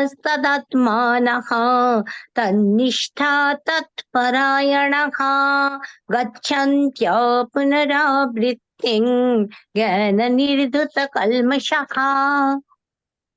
जब मनुष्य की बुद्धि, मन, श्रद्धा तथा शरण सब कुछ भगवान में स्थिर हो जाते हैं, तभी वह पूर्ण ज्ञान द्वारा समस्त कल्मष से शुद्ध होता है और मुक्ति के पथ पर अग्रसर होता है। हरे कृष्णा। हरे कृष्ण। तो इस श्लोक में बता रहे हैं कि भगवान पर ध्यान केंद्रित करने से मुक्ति मिलती है। तो भक्ति के द्वारा ही भगवान को समझा जा सकता है। जो अष्टांग योगी हैं, वो भगवान के परमात्मा रूप को समझते हैं और जो ज्ञानी होते हैं, वो भगवान के निराकार रूप ब्रह्म को जानते हैं। और जो भगवान का भक्त होता है, वो भगवान के सुंदर रूप, श्याम सुंदर रूप को जानता है, उनकी सेवा करता है और भौतिक कलमश से दूर रह के भगवान तक पहुँच भी जाता है। तो भगवान भगवद गीता में स्वयं के बारे में पूरी तरह से हमको समझा रहे हैं। हरे विद्या विनय संपन्ने ब्राह्मणे गविहस्तिनि शृणी चैव शपाके च पंडिता समदर्शिनः। विनम्र साधु पुरुष अपने वास्तविक ज्ञान के कारण एक विद्वान तथा विनीत ब्राह्मण गाय, हाथी, कुत्ता तथा चंडाल को समान दृष्टि यानी समभाव से देखते हैं। हरे कृष्णा। हरे कृष्णा। तो ये श्लोक भी बहुत सुंदर श्लोक है और हम लोग इसको बहुत प्रयोग करते हैं। तो इस श्लोक में भगवान बता रहे हैं कि ज्ञानी की दृष्टि कैसी होनी चाहिए। तो ज्ञानी की दृष्टि समान दृष्टि, समान दृष्टि का अर्थ ये नहीं कि समान व्यवहार है, बल्कि सभी को भगवान के अंश के रूप में देखना है। क्योंकि वो जान रहा है कि जो शरीर मिला हुआ है वो प्रकृति के गुणों के कारण मिला है। तो जो चांडाल है, हाथी है, सबके अंदर परमात्मा का अंश है और भक्त इसी रूप में देखते हैं सबको। तो सबको भगवान की भक्ति में लगाए हैं, भगवान से जोड़ते हैं और ये केवल क्या है, भक्ति में ही संभव होता है। जो अष्टांग योगी होते हैं या ज्ञानी होते हैं, वो केवल अपने विषय में, अपने उत्थान के विषय में सोचते हैं, लेकिन भक्ति योग में भक्त सबको भगवान से जोड़ देता है। जैसे मायापुर में यात्रा निकलती है, उसके हाथी भी हैं, वो भी भगवान की सेवा में रहते हैं। जो फल फूल है वो भी भगवान की सेवा में लग जाते हैं। तो पेड़ पौधे भी भगवान की सेवा करते हैं, सब भक्ति में लगते हैं। तो जब करते तो बहुत से जीव, पेड़ पौधे भगवान का नाम सुनते हैं, इसलिए भक्ति को सर्वश्रेष्ठ कहा गया है। और यही दृष्टि है, सबको समभाव से देखना। लेकिन ऐसा नहीं है कि हम ब्राह्मण, कुत्ता, हाथी सबको एक बराबर व्यवहार करना नहीं शुरू कर देते हैं। व्यवहार हमारा सबके साथ अलग अलग होता है। हाथी के साथ जो है हाथी की जैसा व्यवहार करते हैं, लेकिन हाँ, हम ये जरूर मानते हैं कि सबके अंदर परमात्मा का अंश है। लेकिन व्यवहार उसकी योनि के हिसाब से करते हैं। हमें पता है कि किसी कर्म के कारण इसको ये शरीर जो है वो प्राप्त हो गया है और इस शरीर में है, लेकिन है परमात्मा का अंश। ये जो दृष्टि आ जाती है, इसी को हम समभाव से देखना कहते हैं। हरे कृष्णा। इहैव तेर्जिता सर्गो देशं शम्ये स्थितं मनः निर्दोषं हि समं ब्रह्म तस्मत् ब्रह्मणि ते स्थिताः। जिनके मन में एक तप तथा समता में स्थित हैं, उन्होंने जन्म तथा मृत्यु के बंधनों को पहले ही जीत लिया है। वे ब्रह्म के समान निर्दोष हैं और सदा ब्रह्म में ही स्थित रहते हैं। हरे कृष्णा। हरे कृष्णा। तो निर्दोष शब्द की बात हो रही। जो समान दृष्टि रखते हैं वो जन्म मृत्यु के बंधन को जीत लेते हैं। अर्थात जो आसक्ति से, घृणा से सबसे मुक्त हैं और सबको परमात्मा के अंश ही रूप में देख रहे हैं, जैसे पंडितासम दर्शना। तो प्रभुपाद जी कह रहे हैं कि ऐसे लोग क्या है, निर्दोष हैं, जो सबको समान दृष्टि से देखते रहते हैं। तो प्रभुपाद जी कहते हैं कि जब तक व्यक्ति अंदर के सुखों को अनुभव नहीं करेगा ना, तब तक वो बाहर के सुख को नहीं त्याग सकता है। जब हम भक्ति करते हैं और हमें अंदर से आनंद का अनुभव मिलता है, तो उसके लिए हमको प्रयत्न करना चाहिए। हमें सुख के लिए बाहरी साधनों की कोई आवश्यकता नहीं है। आत्मा हमारी सच्चिदानंद है और जब वो भगवान से जुड़ जाती है, तो वो भी सच्चिदानंद हो जाती है, सुखी हो जाती है। तो ये भक्ति के द्वारा ही हो सकता है। भक्ति ही वो गुण दे सकता है जिससे कि वो सच्चिदानंद रूप में आए। समान दृष्टि रखने से क्या होता है, जो लोग भगवान को जानते हैं, जो भगवान की सेवा करते हैं, वो समान दृष्टि रखना लगते हैं, रखना चाहते हैं। न प्रहिष्येत् प्रियं प्राप्य न द्विजेत् प्राप्य च प्रियं स्थिरबुद्धिरसम्मूढः ब्रह्मविद् ब्रह्मणि स्थितः। जो ना तो प्रिय वस्तु को पाकर हर्षित होता है और ना ही अप्रिय को पाकर विचलित होता है, जो स्थिर बुद्धि है, जो मोह रहित है और भगवत विद्या का जानने वाला है, वह पहले से ही ब्रह्म में स्थित रहता है। हरे कृष्णा माता जी, धन्यवाद। हरे कृष्णा। तो यहाँ पे स्वरूप सिद्ध व्यक्ति के लक्षण दिए गए हैं। तो अभी इसके बाद वाला श्लोक है, उसमें भी लक्षण और है, तो उसको भी पढ़ लेते हैं। हरे कृष्णा। बाह्य स्पर्शे सशक्तात्मा विन्दत्यात्मनि यत् सुखं स ब्रह्मयोगयुक्तात्मा सुखम् अक्षयम् अश्नुते। माता जी ये नेक्स्ट कौन थे? दो लोग लास्ट के मुझे याद नहीं आ रहे हैं, दो लोग कौन थे जिन्होंने हैंड रेस किया था? मेरा नाम है माता जी, मेरा नाम हाँ, माता जी। मैंने भी किया था। ठीक है माता जी। कविता घोष माता जी पहले पढ़ लें, फिर संतोषी गुप्ता माता जी पढ़ लेंगी। जी माता जी। जी माता जी, हरे कृष्णा। हरे कृष्णा। शीला प्रपात द्वारा शीला प्रपात की जय। ऐसा मुक्त पुरुष भौतिक इंद्रिय सुख की ओर आकृष्ट नहीं होता, अपितु सदैव समाधि में रहकर अपने अंतर में आनंद का अनुभव करता है। इस प्रकार स्वरूप सिद्ध व्यक्ति पर ब्रह्म में एकाग्रचित होने के कारण असीम सुख भोगता है। हरे कृष्णा। हरे कृष्णा। तो आत्म साक्षात्कारी के लक्षण बताए गए हैं कि एक तो बताया गया कि अगर कोई प्रिय वस्तु उसको मिल जाए तो वो हर्षित नहीं होता है, उसको मानता है कि भगवान की कृपा है हमारे ऊपर। और दूसरी है, अगर कोई अप्रिय वस्तु भी मिल जाए तो भी वो कृष्ण कृपा समझता है, तब भी वो विचलित नहीं होता है। और तीसरी बात है कि उसकी बुद्धि स्थिर रहती है, हमेशा स्थिर बुद्धि हो, चाहे सुख आए, चाहे दुख आए, चाहे जैसी भी परिस्थितियां आए, वो हमेशा स्थिर रहती है उसकी बुद्धि। और चौथी बात है कि वो मोह रहित होता है, असम्मूढ़ हो, उसको आसक्ति नहीं होती है। पांचवी बात है कि भगवत विद्या को जानने वाला है, ब्रह्मविद होता है। और छठी बात है कि वो ब्रह्म में स्थित होता है, हमेशा भगवान की ही चिंतन करता रहता है। और सातवां है कि अनासक्त आत्मा होता है, भौतिक सुखों से अनासक्त रहता है उसको, और कोई आसक्ति नहीं रहती कि ये मिल जाए वो मिल जाए, इस तरह की कोई आसक्ति उसको नहीं रहती है। नहीं तो ये आसक्ति ही सबसे बड़ी जो है वो कष्ट का कारण होती है, क्योंकि हम भौतिक सुखों के प्रति आसक्त होते हैं। और आठवां है कि आंतरिक सुख का आनंद लेता है, अच्छेयम सुखम, परमात्मा का अनुभव करने का सुख उसको मिलता है। तो जब बाह्य सुख की तरफ ध्यान नहीं जाता है, तो हम अंदर भीतर भीतर आनंद लेते रहते हैं। कहते हैं ना, ये तो अपने आप में ही खुश रहते हैं, ये तो इनको किसी की जरूरत ही नहीं है। तो ये भौतिक भोगों को निराधार जो समझता है, जो उसको नित्य को समझता है। तो यमुनाचार्य जी ने एक श्लोक लिखा हुआ है कि जब से मैं भगवान की दिव्य शक्ति को समझकर उनकी सेवा करने लगा हूँ, तब से मैं नवीन अनुभव करने लगा हूँ। तब से मैं काम सुख के बारे में सुनता हूँ तो इस विचार पर ही थूकता हूँ। तो उनको लगता है कि भगवान की भक्ति जब से पा गए हैं, तब से इस भौतिक भोगों के प्रति उनको रुचि नहीं रह गई है, उनके होठ जो है अरुचि से सिमट जाते हैं। हरे कृष्ण। ये हि संस्पर्शजा भोगाः दुःखयोनय एव ते अद्यन्तवन्त कुन्तीया न तेषु रमति बुधः। हरे कृष्णा। बुद्धिमान मनुष्य दुख के कारणों में भाग नहीं लेता, जो कि भौतिक इंद्रियों के संसर्ग से उत्पन्न होते हैं। हे कुंती पुत्र, ऐसे भोगों का आदि तथा अंत होता है, अतः चतुर व्यक्ति उनमें आनंद नहीं लेता। हरे कृष्णा माता। हरे कृष्णा। तो बहुत सुंदर सा श्लोक है, आदंतवंत कौन्तेय, तो हर चीज का आदि होता है और हर चीज का अंत होता है। जैसे हम बच्चे हैं तो हमें बहुत आनंद है, हम युवा हो गए और आनंद हो गया, लेकिन जैसे बुढ़ापा आता है वैसे ही दुख शुरू हो जाता है। तो जिस चीज का आदि है उसी चीज का अंत है, जिस चीज की जन्म है उस चीज की मृत्यु है, क्योंकि ये जो दुख है दुखालय है, ये अशाश्वतम है। तो चीज़ों क्या होता है कि जो सुख दे रही हैं वो कष्ट अवश्य देंगी, परंतु कृष्ण भावना भावित अगर हो जाते हैं तो ऐसा नहीं होता है। उसको क्या होता है, बुद्धि आ जाती है, विरक्ति आ जाती है। तो क्या है कि बुद्धि कौन है, बुद्धिमान कौन है? जो क्षणिक सुख नहीं चाहता है, थोड़ा सा सुख नहीं चाहिए जो हमें इस भौतिक जगत में प्राप्त हो जाता है। वो सुख ज्यादा दिन नहीं चलता है, क्षणभंगुर होता है। जो आज सुख दे रहा है कल नहीं देगा। आवश्यक नहीं है कि कल वो जो आपने आज कपड़ा पहना है गर्मी में वो सुख दे रहा है, तो जाड़ा आ जाए तो यही दुख देना शुरू कर देगा, ठंड लगनी शुरू हो जाएगी।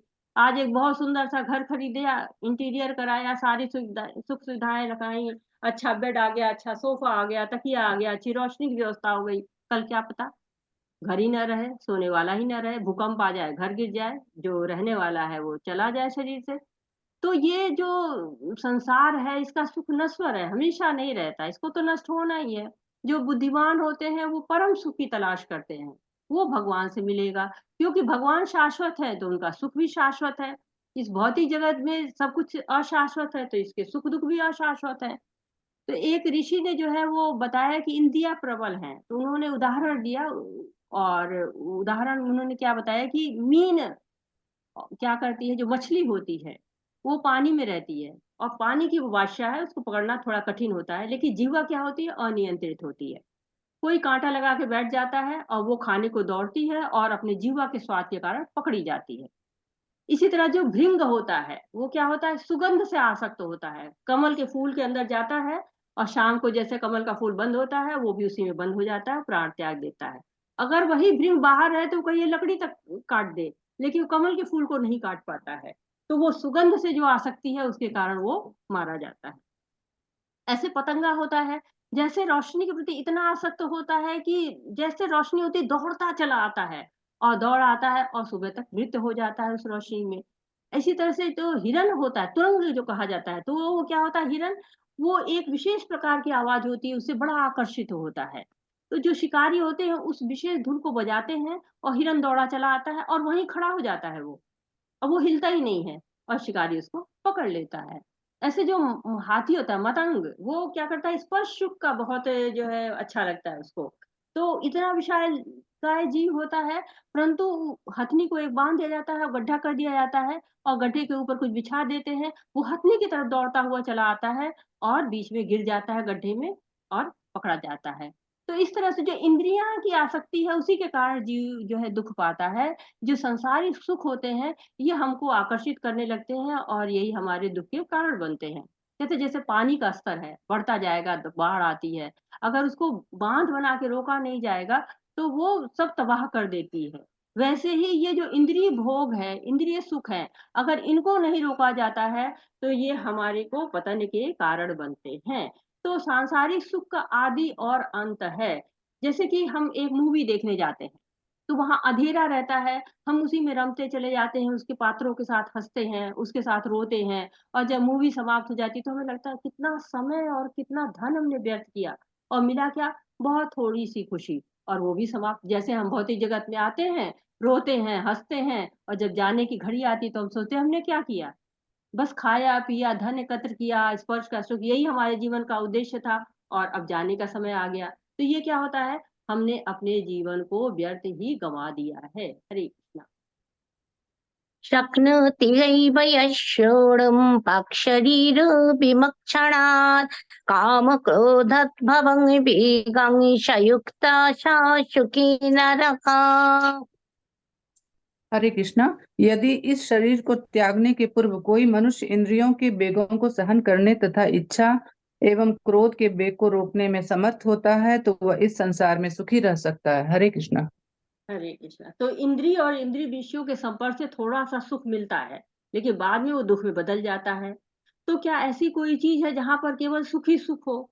तो भगवान उत्तर देते कि सुखी कौन हो सकता है, दो कंडीशन है कि इस शरीर को त्यागने के पूर्व प्राक शरीर विमोक्षया, डाई बिफोर यू डाई, कि मरने से पहले ही मर जाओ, भाई मरने के बाद सब कुछ छूट ही जाना है, एक भी पैसा सामान लेके नहीं जा सकते, जो है कुछ भी नहीं जाएगा, जैसे ही शरीर त्यागा सब छूट गया।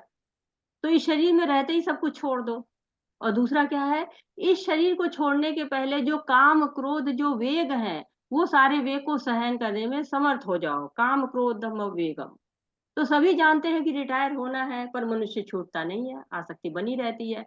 तो शरीर को छोड़ना है, उसकी तैयारी हमें कर लेनी चाहिए। हमें इच्छाएं रहती हैं, और इच्छाएं पूरी ना हो तो दुख होता रहता है। तो काम क्रोध को त्याग जो देगा वो सुखी रहेगा। हमने पढ़ा है दूसरे अध्याय में कि काम क्रोध से पतन होता है। तीसरे अध्याय में भी हमने पढ़ा है कि क्रोध महाशनो महापापमा विद्येहनम वरी वैरिणम। तो वैरी की तरह से है। भगवान ने फॉर्मूला दे दिया है, इसे छोड़ने में सुख है। पर जो जगत का सिस्टम है ना, ये थोड़ा सा उल्टा चलता है।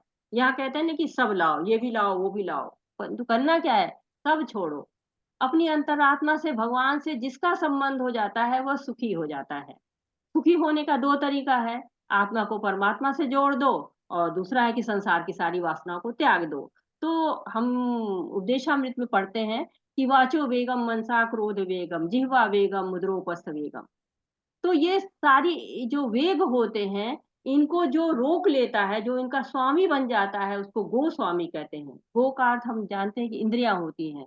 जो इंद्रियों पर विजय प्राप्त कर लेता है वो गो स्वामी, और जो इंद्रियों की दासता में रहता है वो गोदास कहलाता है। हरे कृष्णा। रुहन्त शुभन्तरारामः तथान्तर्जतिरेव यः सयोगी ब्रह्मनिर्वाणं ब्रह्मभूतोऽधिगच्छति। हरे कृष्ण। जो अंतःकरण में सुख का अनुभव करता है, जो कर्मठ है और अंतःकरण में ही रमण करता है तथा जिसका लक्ष्य अंतर्मुखी होता है, वह सचमुच पूर्ण योगी है। वह परम ब्रह्म में मुक्ति पाता है और अनंतो गत्वा ब्रह्म को प्राप्त होता है। हरे कृष्ण। हरे कृष्ण माता जी। तो ब्रह्म भूतोधिगच्छति, ब्रह्मभूत अवस्था क्या होती है कि ब्रह्मभूत प्रसन्नात्मा न शोचति न कांक्षति समः सर्वेषु भूतेषु मद्भक्ति लभते पराम। हमेशा प्रसन्न रहता है और अंतर सुख होता है। जैसे कि उसको किसी पिकनिक पे जाने की, मूवी पे जाने की, घूमने की कोई आवश्यकता नहीं होती है। अपने आप में रमण करता है, कहीं जाके उसको प्रजल्पा नहीं करना है, गप्पे नहीं लड़ाना, टीवी नहीं देखना है। उसका मन चित्त प्राण सब भगवान में लगा रहता है। कैसे ना, वासुदेवम परम वेदा वासुदेव परम मखा वासुदेव परम योगा वासुदेव परम क्रिया वासुदेव परम ज्ञानम वासुदेवम परम तप वासुदेव परमो धर्म वासुदेव परम गति। तो सब कुछ उसके लिए वासुदेव है। चाहे ज्ञान हो, चाहे यज्ञ हो, चाहे धर्म हो, चाहे गति हो, चाहे मित्रता हो, सब कुछ उसके लिए वासुदेव है। तो जब तक व्यक्ति भगवान की सेवा में आनंद नहीं पाएगा, तब तक इस भौतिक संसार का अनुभव उसको होता रहेगा। ये जो सुख दुख द्वंद है चलते रहेंगे, परंतु जब हायर टेस्ट लग जाता है, परम दृष्टवा न वर्तते, तो लोअर टेस्ट समाप्त हो जाता है, वो उसको त्याग देता है। तो जो ब्रह्म भूत अवस्था होती है वो अंतर्मुखी होता है, अंदर ही अंदर वो ब्रह्म को प्राप्त करता रहता है और प्रसन्न रहता है। हरे कृष्णा। लभन्ते ब्रह्मनिर्वाणं ऋषय छिन्नकल्मषाः छिन्नद्वैधजतात्मानः सर्वभूतहिते रताः।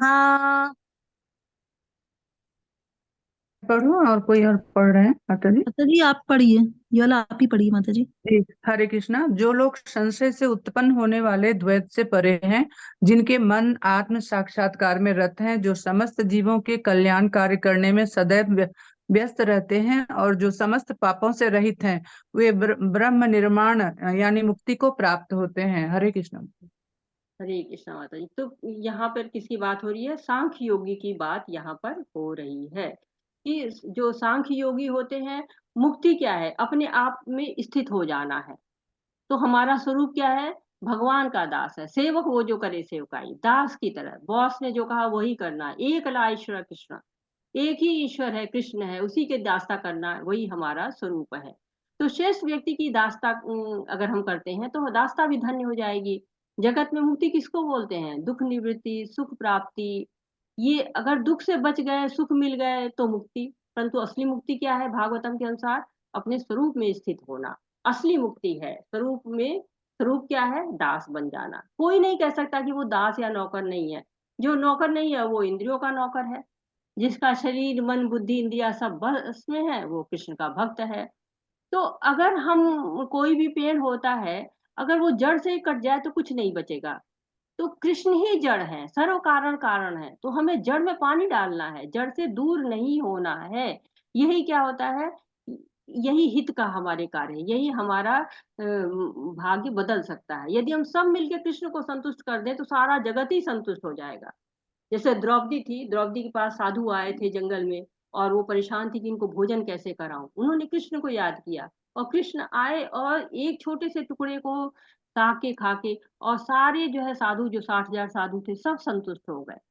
तो जगत का कल्याण करना का या स्वयं को कल्याण करने का एक ही तरीका है कि कृष्ण की सेवा में लग जाओ। यदि भगवान सेवा करवाना चाहें तो किसी से करवा सकते हैं, तो ऐसा नहीं है कि हम न करें तो होगा ही नहीं। लेकिन अगर भगवान अवसर हमको दे रहे हैं तो हमें कृतज्ञ होना चाहिए। जैसे भगवान ने अर्जुन से कहा कि देखो भीष्म सबको मार रहे हैं, और तुमको जीतना है तो भीष्म को मारना पड़ेगा। अर्जुन से कई बार उन्होंने कहा, लेकिन अर्जुन ने नहीं सुना। तो भगवान ने रथ का पहिया स्वयं उठा लिया। वो अर्जुन को अवसर दे रहे थे, उन्होंने नहीं किया तो भगवान ने क्या किया, सेवा छीन ली। तब अर्जुन ने उनका चरण पकड़ लिया, और तब भगवान ने उनको दोबारा अवसर दिया, और भीष्म को उन्होंने बाणों से छलनी दिया। तो नाम किसका हुआ, अर्जुन का हुआ। भगवान भक्त को सेवा देते हैं, सहायता देते हैं। अब आपके ऊपर है कि आप सेवा लें या नहीं लें। तो भगवान का कार्य है, वो तो होना ही है, आप चाहे करें या ना कहें। अर्जुन के बाण से वो लोग जो भी नरक के जाने के योग्य थे, वो लोग भी भगवान का जो है वो चरण कमल पाकर स्वर्ग लोक कर पहुंच जाते हैं। हरे कृष्ण। काम क्रोधो विमुक्तानां युतिनां यजत चेतसाम् अभीतो ब्रह्म निर्वाणं वर्तते विदितात्मनम्। संतोषी गुप्ता माता जी। हरे कृष्ण माता जी। जो क्रोध तथा समस्त भौतिक इच्छाओं से रहित है, जो स्वरूप से आत्म संयमी है और संसिद्धि के लिए निरंतर प्रयास करते हैं, उनकी मुक्ति निकट भविष्य में सुनिश्चित है। हरे कृष्ण माता जी। तो ब्रह्म निर्वाण की स्थिति, जब ब्रह्म निर्वाण की स्थिति मिल जाती है तो क्या अनुभव होता है कि काम क्रोध को जो जीत जाता है सांख्य के द्वारा और अपने स्वरूप को प्राप्त कर लेता है, तो क्या वो शरीर में रहते हुए भी वो शरीर छूट जाने जैसा, निर्वाण के पद जैसा उनको महसूस होता है। आत्मा का विनाश कब होता है, जब हम कोई मनुष्य योनि को प्राप्त है और फिर वहां से वो निम्न योनि को प्राप्त करते हैं। विनाश कहिए, दुर्गति कहिए, कि मनुष्य होने के बाद फिर कुत्ता बन जाए, बिल्ली बन जाए, सुअर बन जाए, तो ये आत्मा की दुर्गति तो है। लेकिन यदि वो कृष्ण भक्त बन जाता है और वो लोग धाम नहीं भी पहुंच पाता है, उसको किसी कारण से उसे जन्म लेना भी पड़ता है, तो ऐसे घर में जन्म लेगा जहाँ भक्ति की यात्रा को पूर्ण कर सके। बहुत से बच्चों का भाग्य होता है, वो गर्भ से ही प्रसाद खाते हैं, पैदा होते ही भगवान के चरण कमलों में स्थान मिलता है। अन्नप्राशन हुआ तो पहला भोग भगवान के प्रसाद का मिला, तो छोटे से ही सीखने लगा हरे कृष्णा हरे कृष्णा। लेकिन ये कृष्ण की भक्ति थोड़ी भी की जाए तो बेकार नहीं जाती है। जैसे विश्वामित्र ध्यान योग करते हैं, विकार के कारण उनका तप भंग हो गया। दुर्वासा ऋषि अष्टांग योगी थे, फिर भी वो क्रोधित हो जाते थे, वो अपने वेग पर नियंत्रण नहीं रख पाते थे। लेकिन भक्त क्या करता है, अपनी इंद्रियों को भगवान की सेवा में लगा देता है। जैसे हरिदास ठाकुर के पास जो है माया आई थी वैश्या के रूप में, लेकिन उनको विचलित नहीं कर पाई। तो हमें भगवान का चिंतन वैसे ही करना चाहिए जैसे कि मछली करती है। वो मछली अपने बच्चों को केवल देखती है और बच्चे पल जाते हैं। कछुआ रेत में अंडा देता है और खुद पानी में रखता है, वहीं से चिंतन करता है और बच्चों को पाल लेता है। या पंछी क्या करते हैं, केवल स्पर्श करते हैं और बच्चों को पाल लेते हैं। वैसे ही हम यहाँ पर इस शरीर में रहते हुए अगर भगवत धाम का चिंतन करते रहते हैं, भगवान का चिंतन करते रहते हैं, तो हम भगवत धाम को पहुंच सकते हैं। हरि स्पर्शन् कृत्वा बहिर्बाह्यान् चक्षुश्चैवान्तरे भ्रुवोः प्राणपानौ समौ कृत्वा नाशाभ्यन्तरचारिणौ जतेन्द्रियमनो बुद्धिर्मुनिर्मोक्षपरायणः विगतेच्छा भयक्रोधः यः सदा मुक्त एव सखः। हरे कृष्ण। समस्त इंद्रिय विषयों को बाहर करके दृष्टि को भावों के मध्य में केंद्रित करके प्राण तथा अपान वायु को नथुनों के भीतर रोक कर और इस तरह मन इंद्रियों तथा बुद्धि को वश में करके जो मोक्ष को लक्ष्य बनाता है, वह योगी इच्छा, भय तथा क्रोध से रहित हो जाता है। जो निरंतर इस अवस्था में रहता है वह अवश्य ही मुक्त है। हरे कृष्ण माता कृष्णा। जी। तो अब अगले अध्याय की भूमिका बन रही है यहाँ पर कि अगले अध्याय में हम क्या जानेंगे। तो अष्टांग योग के बारे में बताया गया। अगला अध्याय जो हम पढ़ेंगे वो अष्टांग योग का है और उसी का संकोच यहाँ पर मिला है कि पहले कर्म योग बताया गया, फिर ज्ञान योग, फिर निष्काम कर्म योग, अब जो है वो ध्यान योग के बारे में बताने वाले हैं। तो योग की एक सीढ़ी होती है और कहते हैं कि प्रभुपाद जी की जो सर्वोच्च आध्यात्मिक अनुभूति को इस सीढ़ी से पाया जा सकता है। तो ये सीढ़ी जो है जीव की जो निम्नतम भौतिक स्थिति होती है उससे लेके और धीरे धीरे जो है आत्म साक्षात्कार तक ले जाती है। तो ये सीढ़ी क्या करती है कि अलग अलग नाम से जानी जाती है। कहते हैं कि इस सीढ़ी में सबसे नीचे क्या आता है, सबसे नीचे आता है कर्मकांड। कर्मकांड यानी कि जो भौतिक इच्छा होती है हमारी, जब कार्य करते हैं हम कोई भी तो उसमें हमारा स्वार्थ रहता है। लेकिन जब इसी से हम और आगे बढ़ते हैं, भक्ति में आगे बढ़ जाते हैं, तो धीरे धीरे कर्म योग तक पहुंचते हैं, क्योंकि सारे जो हमारे कार्य होते हैं वो भगवान के लिए होते हैं, भगवान के लिए करना शुरू कर देते हैं। हमारे कर्म, तब हमारा स्वार्थ वहां से हट जाता है और उस स्वार्थ के आगे जाके हम कर्म को भगवान को, कर्म के फलों को भगवान को समर्पित करने लगते हैं। फिर भक्ति में और आगे बढ़ते हैं, ज्ञान की आवश्यकता होती है कि हम कैसे ज्ञान जो है वो ज्ञान के द्वारा हम कर्मों को करें। तो भगवान ने कर्म योग के बाद ज्ञान योग क्यों बोला? क्योंकि हम कर्मों को अच्छी तरह से करें। हम किसी के लिए कार्य करना है तो ज्ञान होना चाहिए, जैसा होना चाहिए कि राजा को कैसे बोलता है, राजा को क्या पसंद है, राजा कितने बजे उठता है, राजा कितने बजे क्या ब्रेकफास्ट लेता है, क्या सोता कब है, तो उसकी भाषा क्या है। जब ये चीजें हम जानते हैं तो हम राजा की सेवा कर सकते हैं। वैसे ही जब हम ज्ञान आ जाता है तो हम कर्म कैसे करें ये हमें समझ में आ जाता है। जब ज्ञान योग को और आगे बढ़ता है और भी ज्यादा हम भगवान के नजदीक पहुंचते हैं। जैसे ज्ञान योग से क्या होता है, हम ब्रह्म तक पहुंच जाते हैं। लेकिन हम भक्ति को और आगे बढ़ते हैं, ध्यान योग में पहुंचते हैं और परमात्मा पर अपना ध्यान केंद्रित करते हैं, तो हमें परमात्मा जो है मिलते हैं, हमें मुक्ति मिलती है। लेकिन हम अगर ध्यान योग से भी ऊपर जाते हैं और ज्यादा भक्ति में जाते हैं तो भक्ति योग यानी कि गोलोक धाम, भगवान के धाम तक पहुंच जाते हैं। ये पराकाष्ठा होती है। तो ये जो सीढ़ी है ये हमारी धीरे धीरे हमें भगवान तक लेके जाती है। तो पहले हम इंद्रियों से कार्य करते हैं, कर्मकांड करते हैं।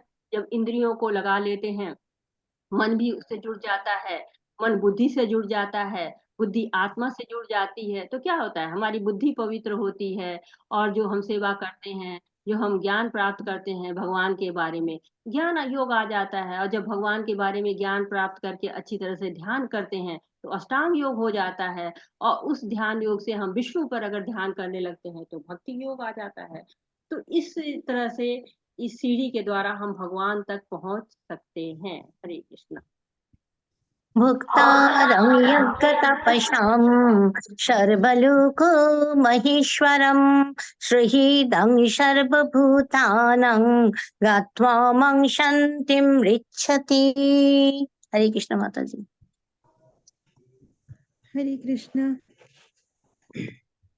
मुझे समस्त यज्ञों तथा तपस्याओं का परम भोक्ता, समस्त लोकों तथा देवताओं का परमेश्वर एवं समस्त जीवों का उपकारी एवं हितैषी जानकर मेरे भावनामृत से पूर्ण पुरुष भौतिक दुखों से शांति लाभ करता है। हरे कृष्ण माता जी। हरे कृष्णा। तो ये शांति सूत्र बताया गया है इसको कि 3 चीजों से शांति मिल सकती है। तो पहला क्या है कि भगवान को सारे यज्ञ और तप का भोक्ता समझो। भोक्ता राम यज्ञ तपसा, सारे तपस्या का, सारे यज्ञों का भोक्ता भगवान है। जब इसका उल्टा होता है, हम भोग करना चाहते हैं, तो शांति समाप्त हो जाती है। हम लड़ना शुरू करते हैं, ये मेरा, ये मेरा, ये इतना चाहिए, इतना चाहिए, हमारी आसक्ति मोह सब बढ़ता चला जाता है। तो हम भोक्ता बन जाते हैं और कर्म बंधन में फंस जाते हैं और अशांति भी आ जाती है। फिर दूसरा जो है कार्य बताइए, सर्वलोक महेश्वरम, सारे लोक का महेश्वर, एक दो नहीं, अनगिनत ब्रह्मांड है, अनगिनत लोक है, हर जो है ब्रह्मांड में 14 लोक हो जाते हैं, उन सारे हरे कृष्णा, माइक बंद कर दीजिएगा। तो सारे लोक का, सारे ब्रह्मांड, सारे लोकों की जो है वो परमेश्वर कौन है? भगवान है। अगर हम ये मान लेते हैं तो हम शांत हो जाते हैं। और तीसरा, सुहित सर्वभूतानाम, जितने भी आपके जीव हैं सबके कौन है? सुहित है, सबके मित्र हैं। तो यदि हम शांति चाहते हैं तो माया के वश में हम स्वयं को भोक्ता जो मान बैठते हैं, प्रकृति के गुणों में फंस जाते हैं, तो कहते हैं ना कि हम प्रकृति के गुणों में भोक्ता होने के कारण ही फंसते हैं, भोग करना चाहते हैं तभी हम दुख पाते हैं। तो पहला कारण कि सर्वभोक्ता राम भगवान है। अगर हम ये नहीं जानते हैं, यदि व्यक्ति ये नहीं जानता है, जीव ये नहीं जानता है, तो स्वयं को सबसे ऊपर मानता है और दुख पाता है। और भगवान को जो मानता है, जो सारे लोगों के ईश्वर है, अगर हम ये मान लें कि सारे लोग के महेश्वर वही है, तो हम क्या करेंगे? हम उनका रिस्पेक्ट करेंगे, हम स्वयं को भोक्ता नहीं मानेंगे। और साथ ही साथ अगर हम ये जान लेते कि वो हमारे हितैषी हैं, जैसे प्रहलाद महाराज जानते थे कि भगवान हमारे हितैषी हैं, तो उनके पिता हिरण्यकश्यप नहीं समझ पाए, उन्होंने कहा बोला भगवान कहाँ है? तो उनको कोई डर नहीं था, प्रहलाद को कोई डर नहीं था। प्रहलाद महाराज आराम से कह रहे यहाँ पर हैं भगवान, और भगवान वहां से निकलते हैं और उनकी लाज रखते हैं। तो जो वास्तव में आपकी भलाई चाहता है, अगर हम ये जाने कि जो हमारे ईमानदार दोस्त है, जो हमारी हर समस्या में काम आएगा, अवश्य रक्षिबे कृष्णा, हमेशा रक्षा करेगा, जो ये चीज समझ जाएगा, वो क्या करेगा? कृष्ण भावनामृत में रहेगा। वो न स्वयं को भोक्ता मानेगा और न ही अपने आप को स्वामी बनने की कोशिश करेगा। सारी समस्याएं स्वामी बनने से ही होती हैं, क्योंकि हम विद्रोही आत्मा हैं, हम भगवान से विद्रोह करके आए हुए हैं और हम स्वामी बनना चाहते हैं। तो जैसे बच्चा छोटा होता है ना, माँ बाप के पास में रहता है, माँ बाप का कहना मानता है, जैसे जैसे बड़ा होता है वैसे वैसे वो विद्रोही होता है और वो माँ बाप जो कहते हैं उसको नहीं मानता। वैसे भी हम विद्रोही हैं, हम अपनी इच्छा को पूर्ण करने के लिए इस जगत में आए हैं। और भगवान ने सारी रचनाएं की, भगवान जैसे पिता ध्यान रखता है, ऐसे भगवान भी ध्यान रख के सारी रचनाएं उन्होंने हमारी कर ली। और हमारी केवल आवश्यकताओं की ही नहीं, हमारे विचारों की, हमारे चिंतन तक के लिए उन्होंने सोचा है, उसका भी उन्होंने इंतजाम किया हुआ है। तो उन्होंने जो हमको मनुष्य योनि जो दी हुई है, इसको जिस उद्देश्य के लिए दिया हुआ है कि हमको भगवान धाम वापस पहुंचना है, जहां से हम आए हैं हमें फिर वहीं पर पहुंचना है, तो हमें उसका प्रयास करना चाहिए। अन्यथा ये जीवन तो समस्याओं से ग्रस्त है, दुखों से ग्रस्त है। भौतिक जगत में ढेर सारी समस्याएं हैं, लेकिन उनका कहाँ पर हमको मिलेगा समस्याओं का हल? भगवत गीता मिलेगा, शास्त्रों मिलेगा, भगवान से मिलेगा, साधुओं से मिलेगा, साधु संगा करके मिलेगा। तो हमें जो भगवत गीता में भगवान हमको रास्ता बता रहे हैं, जो संदेश दे रहे हैं कि हमें कृष्ण भावनामृत कर्म करना चाहिए, तो हमें उससे जुड़ जाना चाहिए। सारे कर्मों को भगवान के लिए करना चाहिए, कृष्ण के लिए करना चाहिए। और कृष्ण भावनामृत के लिए क्या है? 9 विधि दी हुई है, श्रवण कीर्तन स्मरण, बहुत ज्यादा महत्व है इन तीनों का। तो इनको तो जरूर करना चाहिए। 9 विधि में से कोई एक भी विधि से हम भगवान का अगर पूजन अर्चन या सेवा करते हैं, तो हम क्या करेंगे? भगवान के नजदीक जा सकते हैं, भगवान के भगवत धाम जा सकते हैं।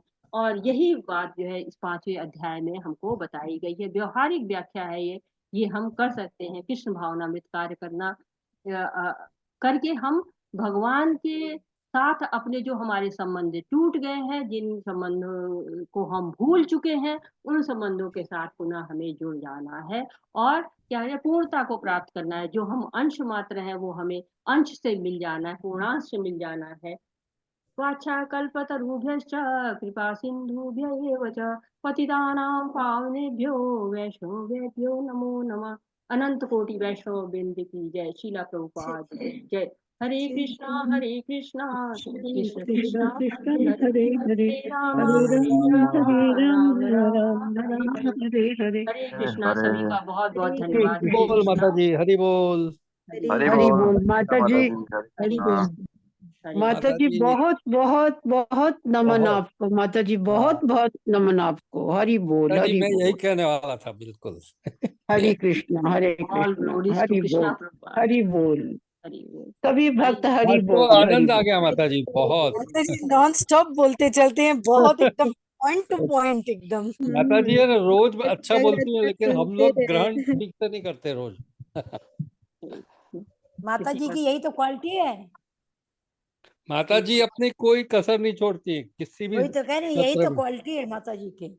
हम लोगों का जो ध्यान है ना वो ठीक नहीं रहता है। टाइम ही नहीं पता चलता है, बताइए 4:30 हो हाँ रहा, पता ही नहीं चला। हरे कृष्णा। आज तो तो शिल माता जी इतना साढ़े सुंदर चार मैं बजे तो 4 बजे का टाइम था, 4:30 बज गए माता जी। हाँ 4:32 हो गए। बहुत बहुत धन्यवाद माता जी आपको। माता सारी जी को जो भी है वो कृष्णा ने दिया हुआ है, मेरा कुछ भी नहीं है, कृष्ण ने दिया है, प्रभुपाद जी ने बिखेरा है तात्पर्य के द्वारा, हम उसी को बोलते माध्यम हैं, तो आपको केवल बनाया उनके माता पास जी, हमारे पास कुछ नहीं है, अपना माध्यम कुछ तो भी आपने नहीं है, बनाया। बस भगवान का ही दिया है, और सारी ग्लोरीज प्रभुपाद को है, कृष्णा को है। हम लोग सही। तो बस एक माध्यम है जो आप तक जुड़ते हैं, हम लोग सब हम्म, साथ में और पढ़ते हैं और समझने की कोशिश करते हैं। हरे यही कृष्णा। तो माता जी हम लोग का सौभाग्य है। कोई प्रश्न है, कुछ ऐड करना चाहते हैं आप, या कोई सुझाव है तो मोस्ट वेलकम। हरे कृष्णा। बहुत धन्यवाद है, आप लोग प्रश्न पूछ सकते हैं।